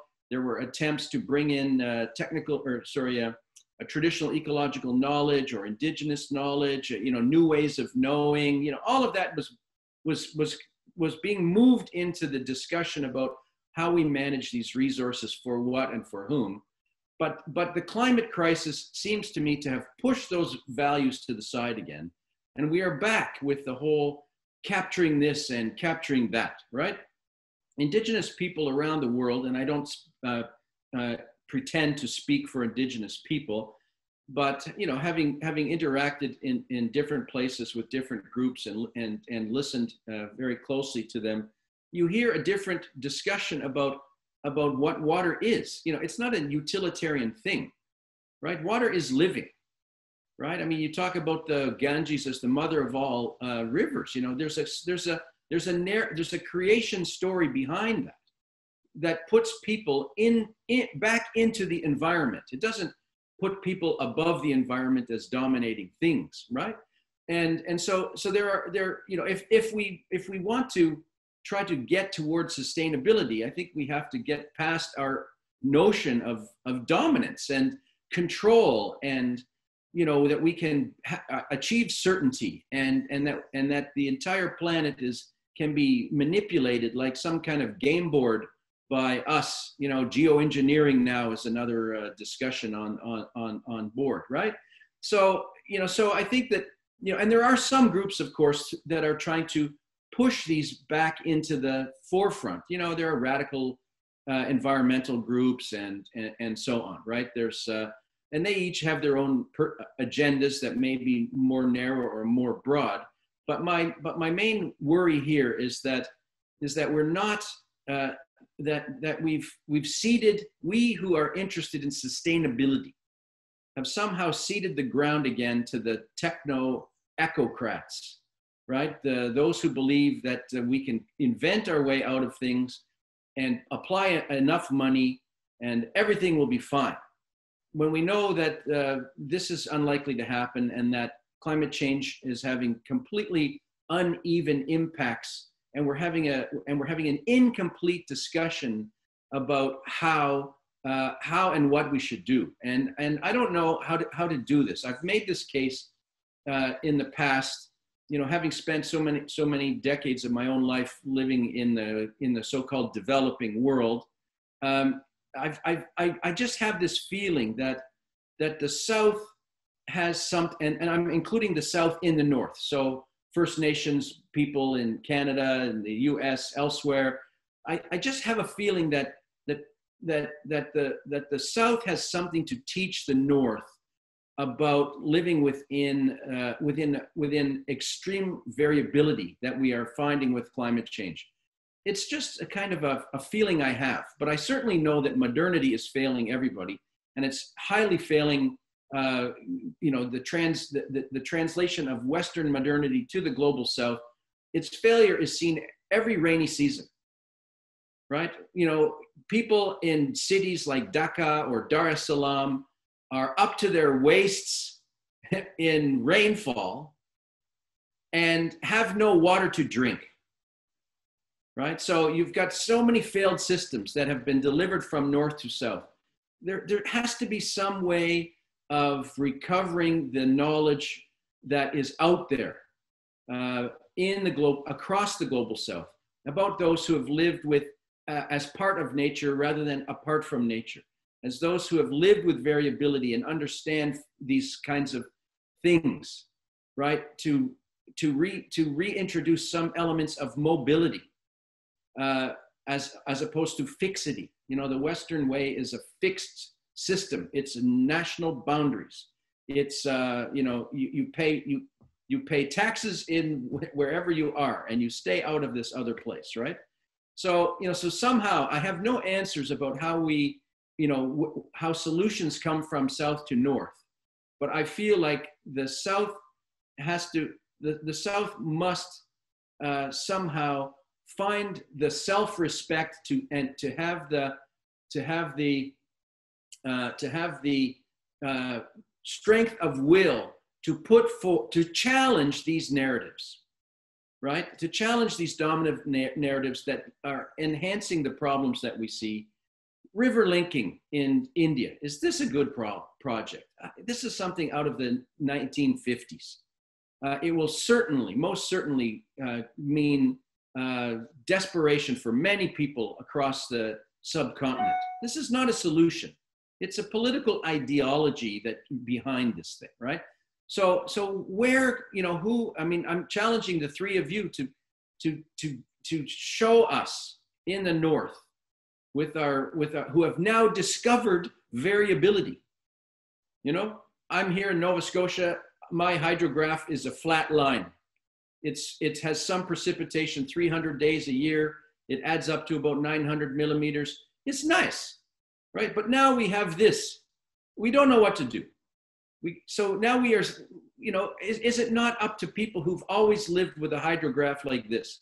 It's, you know, you are in the middle of, I don't know, your 18-day rains, your 22-day rains. I don't know what it is, but you must, you know, you must tell us in the West how to live with variability and how to be more flexible and get past the fixity that is most emblemized by big infrastructure, right? And that's my wish, right? And I look forward to hearing from you about this. Am I mad to think this, or do we have some good ideas? I think it takes me back to, I think it's a 2009 article by Doug Murray, but it looks at how maybe in Africa we have to look at institutions from a different perspective, institutions for water management, for example, from a different perspective, where we integrate the African traditional kind of governance systems into these supposedly modern governance systems for how we manage water. I say that because I think what really triggered me is both your points regarding how we more or less in a way have relegated indigenous knowledge, to some position where we think this supposed formalized and I would call it westernized, way of governing water should be the solution everywhere.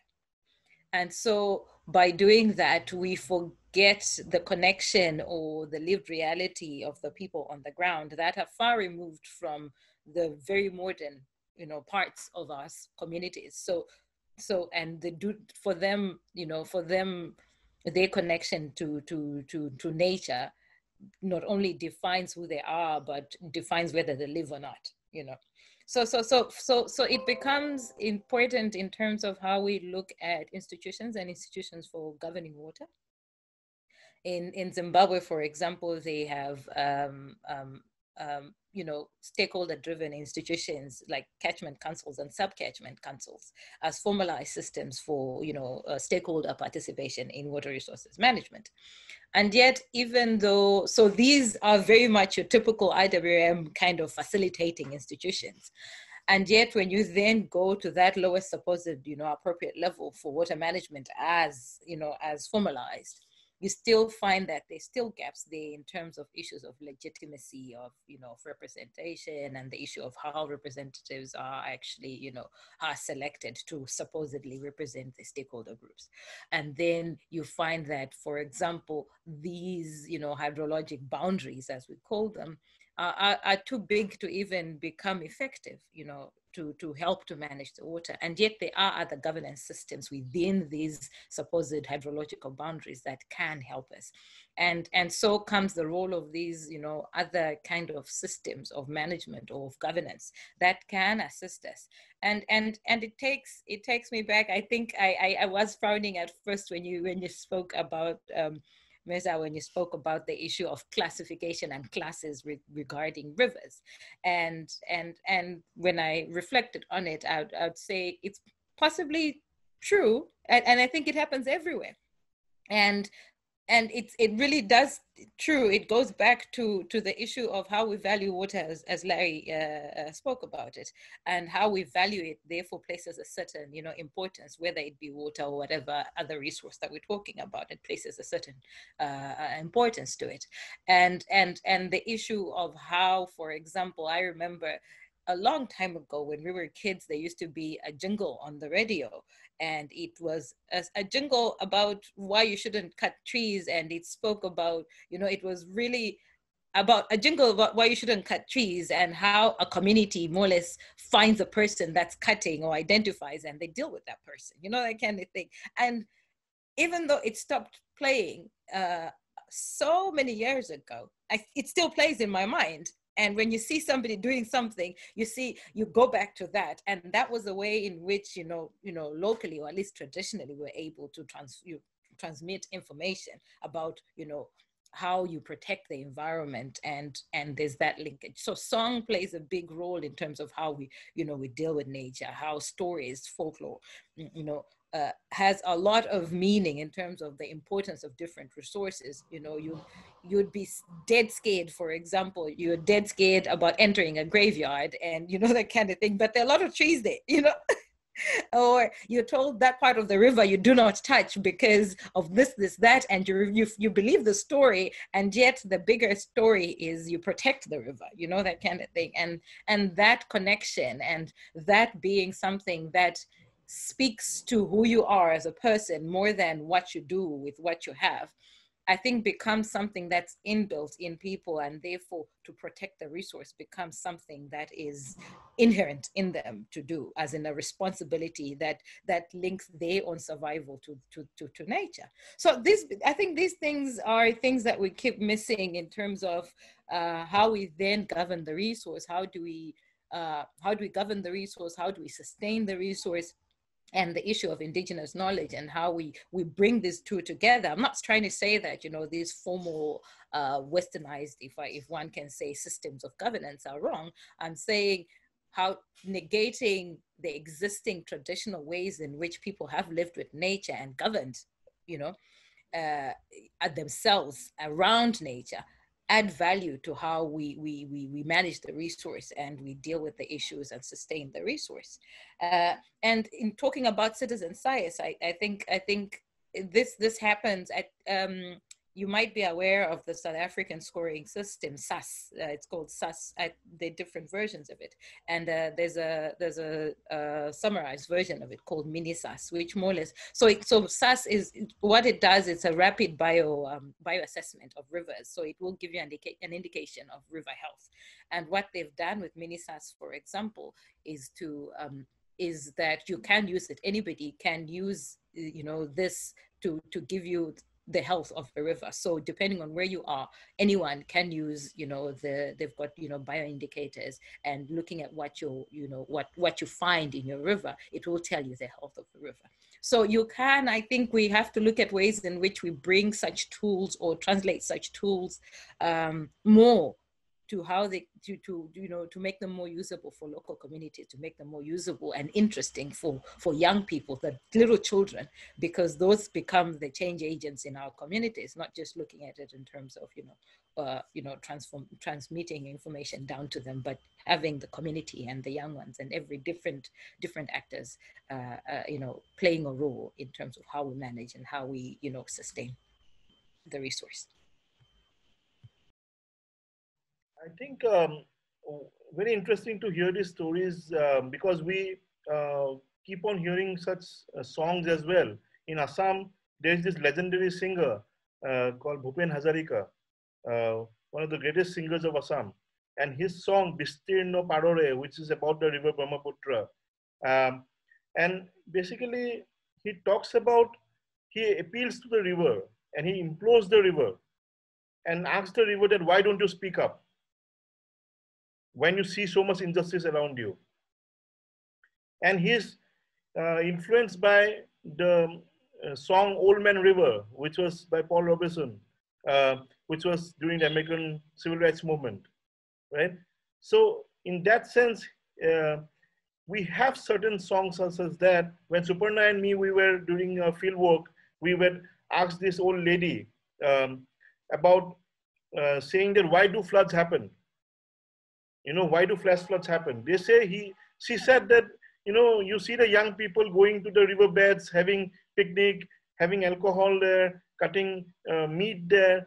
You know, this is not bound to happen. The rivers will get angry, and this is their way of getting back to you. So in that sense, that is how the framing of the understanding of rivers is from the communities. But we also see such a very disturbing aspect in today's in the global south, in countries such as India as well, where we see that there is we call India a democratic country, one of the largest democracies in the world.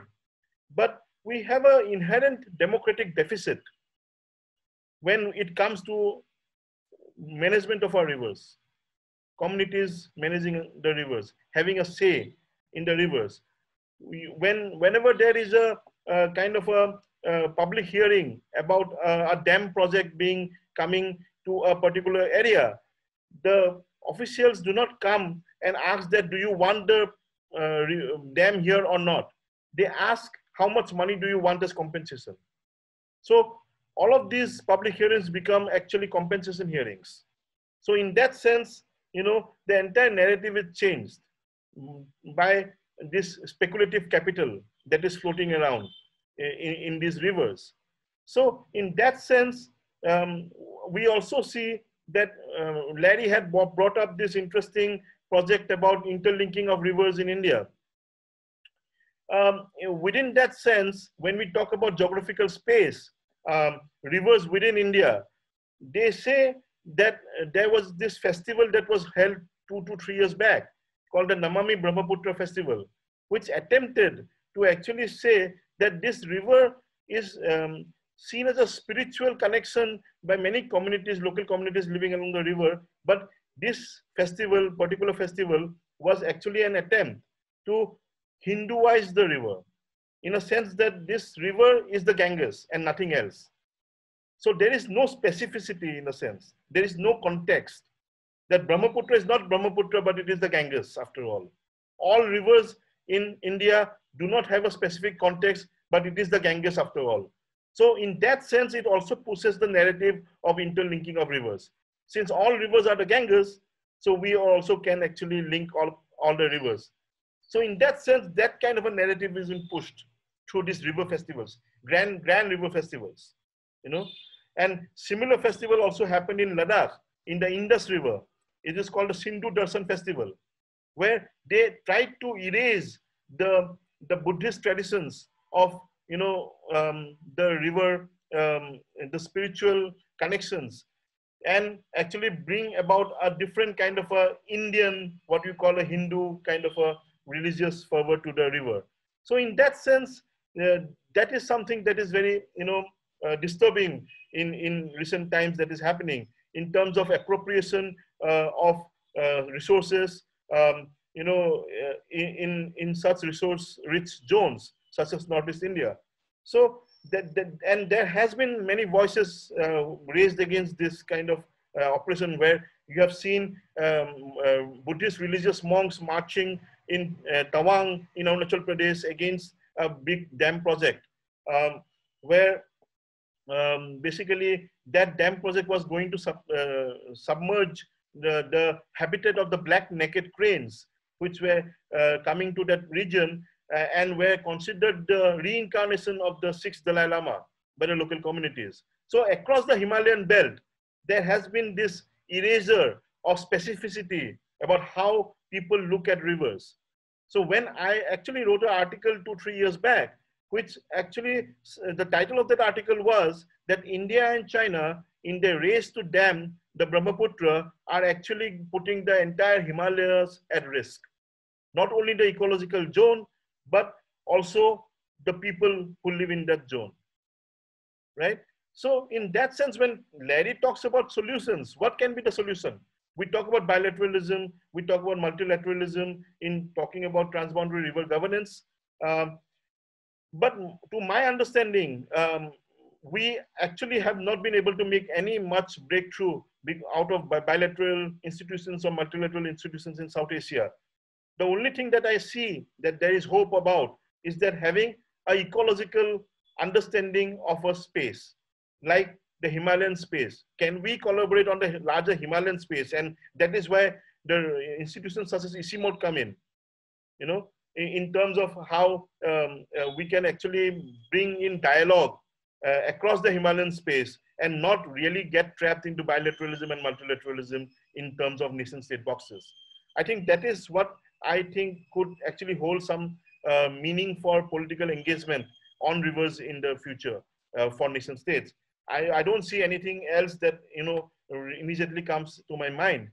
But I will also try to understand from you, from your experience, as to what kind of challenges do community participation face in your respective work areas, and what do you think about recognition justice in the face of elite capture and in terms of kind of donor interest? How do you see recognition justice of groups, marginalized groups, in the conversation around water? Yeah, thank you, Mirza, for framing it in this way, because this allows me to bring or reflect on my field experiences on empowerment, really. Because in my previous postdoctoral research work, we looked at how the marginalized group, like through the viewpoint of development organizations, how do they see the representation of the vulnerable and marginalized in the context of disasters like floods and droughts and other disasters. So when you talk about, like communities' participation and the challenges, first thing is that, this has been an historical disadvantage that they have been facing from, centuries. If we particularly talk about the Dalit group, which is the socially disadvantaged group in India specifically, and even in Nepal, I think. And if we talk about women, so when you look at their interactions in community meetings, you know, they're very hesitant to speak up because the historical conditioning of not speaking up is there. And even if there is space, even if they're invited to speak, you know, they lack the self-esteem. So there is a framework by John Gaventa, which talks about 4 different ways of empowerment, and particularly to the marginalized group, the power within, like building their self-esteem to talk about their issues, giving their opinion in a very power, you know, imbalanced situation, like in a community where there are different social groups and there are dominant groups and there are groups who totally disregard their view in the local rural setting specifically. That kind of, you know, exercise is being built in, the capacity building. But it's going to take a long time for them to be able to speak up their opinions in the real sense, and not only to have a, you know, cordial relations with the other social subgroups. So it is a very big challenge, I would say, and it kind of, you know, also has a bearing on the natural aspects like a river or water management, water governance, because even if you're a stakeholder in that particular resource, but you have a smaller stake. For example, how the rural-urban water allocation in India, because urban water requirements are dominant over the rural areas, the water allocation is different. There are people in the rural areas and people in the urban areas, but the water allocations are 50-80. And why is that? They are the same group, but they are actually having a lot of layers of socio-cultural, you know, differences. So that has a very large impact. And I think it's very important to see the socio-ecological systems, like, you know, how different groups are placed in relation with the nature. We are not placed in the same way. Although women have more interaction with the water resources in terms of water use, water access, their say is the least. That is what I have found, you know, like if you have a mapping chart of their daily activities, how much time do they spend in water collection, specifically in the rural areas and also in the urban areas. If you see, if the taps run dry in the urban areas, in many of the parts in global south, it is going to be the women lining up with the buckets, not men in the larger sense. So these socio-cultural aspects also come in when we talk about, you know, like communities' participation. And it's important to see community itself as a very heterogeneous group. You know, within the community, there are enormous power dynamics, and it is important to be in that setting to experience the different daily aspects of their interaction with the other subgroups within the community. And it's, I think it's in the global south that is unique, the diversity. I'm not very well aware about the global north, but I think global south communities are much diverse because of their language, because of their relations, because of their, you know, like the origin, the ethnic origin. So I think this diversity is an important term when we also look at empowerment of the different groups, the marginalized groups within the community, when they talk about community participation for any decision making. So, yes. You know, I think that state-based or urban-based planning has a very difficult time dealing with and accepting diversity. So if I come back to Suparana's point, is this constant tension between the uniformity of Western modernity, you know, this modeling you know, and the mimicry that's been attempted around the world and all of the crazy consequences that have come from it, as the problem. You know, we need to problematize this notion of best practice and uniformity, and somehow celebrate the diversity. And I think, you know, Mirza, your point about drawing a broader boundary, let's say, around an ecosystem, for example, right? Mountain to sea sort of ecosystem, and trying to understand its rhythms and so on, and how humans might fit in that. That might be one way of beginning to articulate a counter narrative to this notion of that we are all, save for geography and capital and technology, we're all the same, right? We are same, but we are also different, and for very good reason. And somehow we need to figure out how to respect these differences, right? So for me, okay, to talk a bit about the marginalized, right? Well, we know that there are degrees of marginalization, right? You know, water is in everything, right? It's in the coffee. It's not only in the coffee I'm drinking, but it's in the cup, you know, that made the you know, the water that made the cup. So water is in everything, right? It mirrors society back to itself, right? So water shows us where we stand on questions of race, class, caste, gender, age, all these things, right?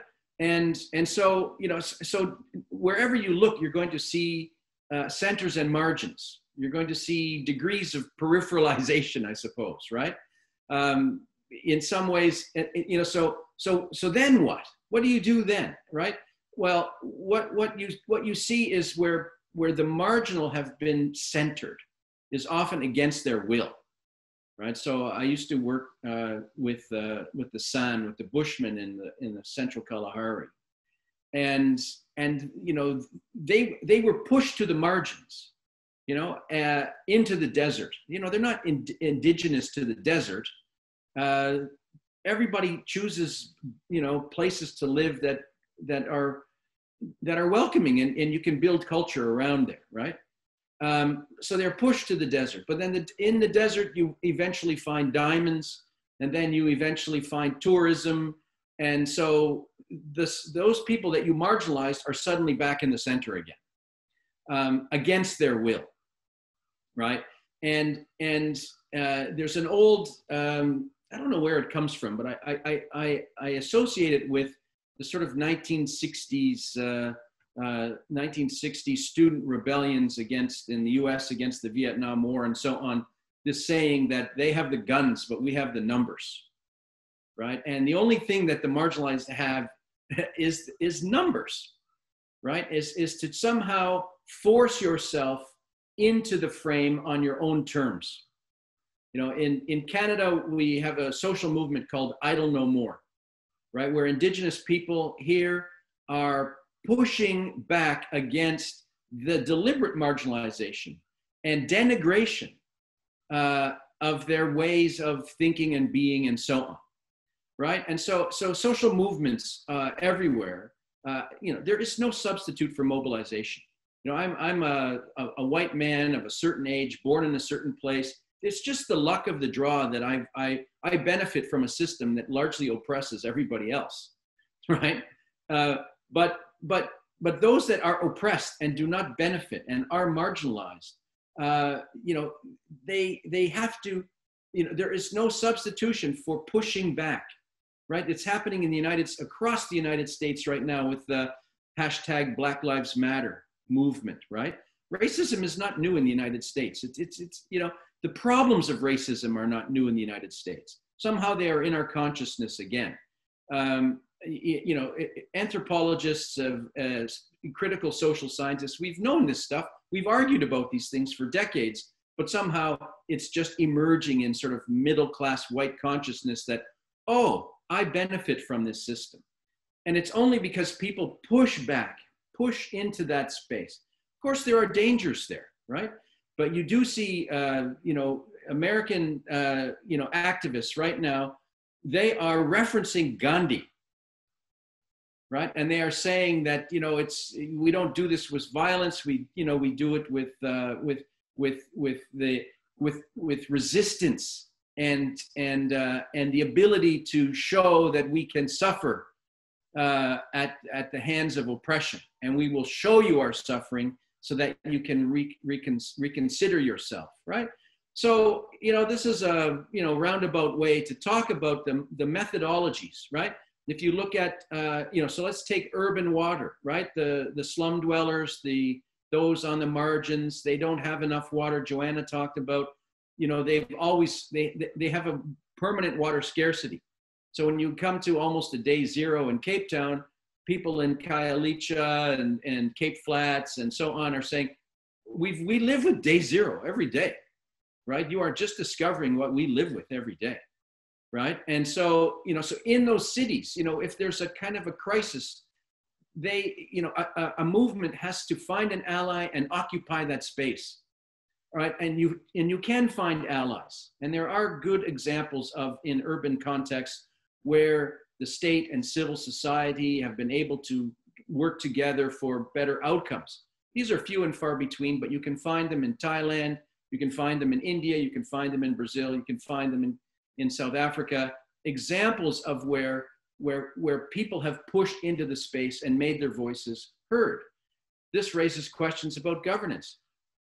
Mostly across the Middle East, South Asia, East Asia, you get weak civil societies and strong states, right? So where people try to, you know, like if you try to push back against Erdogan's government in Turkey, you will immediately find yourself in prison, right? There is no tolerance for civil society. So what you do there, I don't know.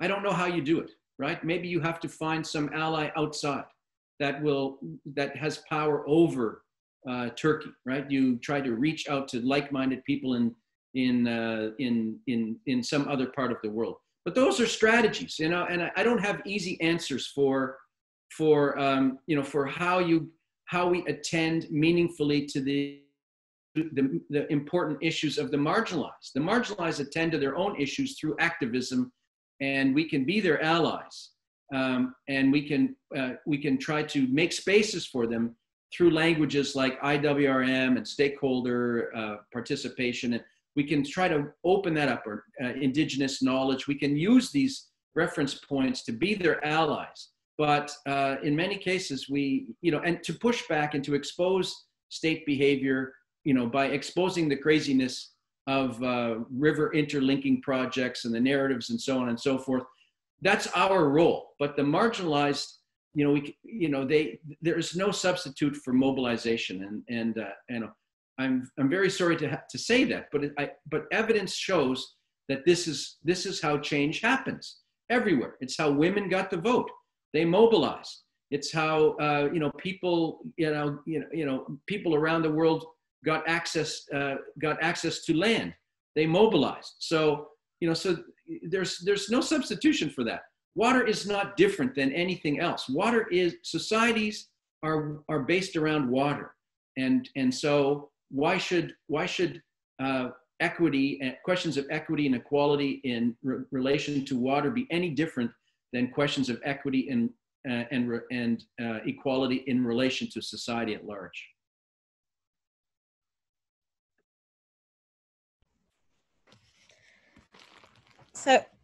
So I think Manzungu wrote, not Manzungu, I mean Professor Manzungu, sorry, wrote and I think it's not an article, but it's something that he always speaks about, and it's the issue of something called beyond the head count.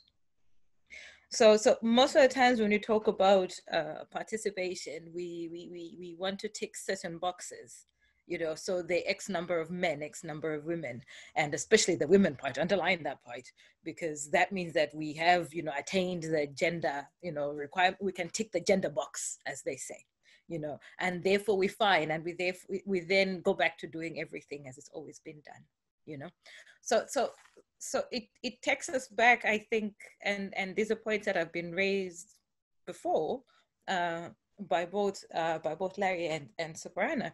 And you, Mizan, to say when we're looking at participation and really looking at this idea of participation and effective participation, what does it look like? And how do we arrive at an organizational form that allows for effective participation?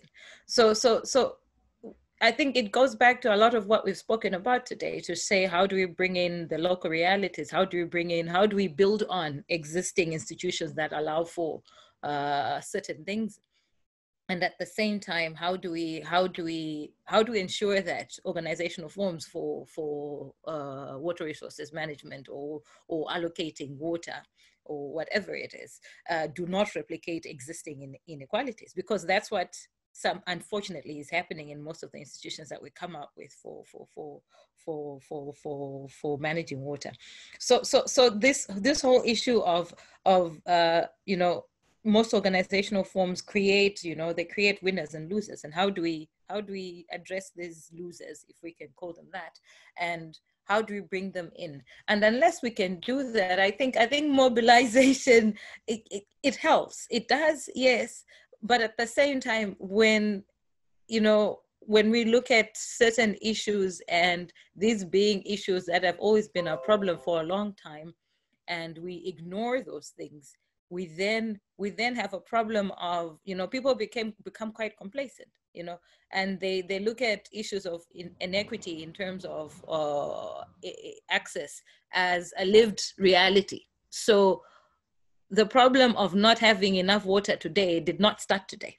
They've lived with it since forever, and government after government has not been able to do anything about it. And so it becomes a norm, or it becomes normalized. And that's the kind of, I think, thing that we have to look at and try and guard against, that certain injustices are normalized and become okay, especially for people in power. And so it's how, for me, it always goes back to the issue of how do we then use these grassroots organizations? How do we get or go into these existing forums or platforms where, say, is it women or youth come together and to deal with certain things at their own level, at their own groupings that help them to speak up or address certain things for them. So how do you use these things and bring them onto more formalized kind of institutions, or even within the informal setup? How do we use this kind of setups to come up with an organizational form that benefits all of us, and not just in terms of improving access, but also the environment itself, in terms of improving things and enabling, reallocation or improved allocation of resources. So these are some questions that I am, that come to mind, and these issues of power dynamics, I think, that have been raised, and these issues of, institutions that are, replicating or, existing inequalities, and how water mirrors these kind of dynamics in our, in our societies. These kind of things become issues that we can build on and we can address, because they have been addressed in certain quarters. But how come it's not being addressed in terms of looking at access to water? Thank you for your thoughts, and it is really overwhelming to really even try to sum up this kind of a discussion. So, and that is why we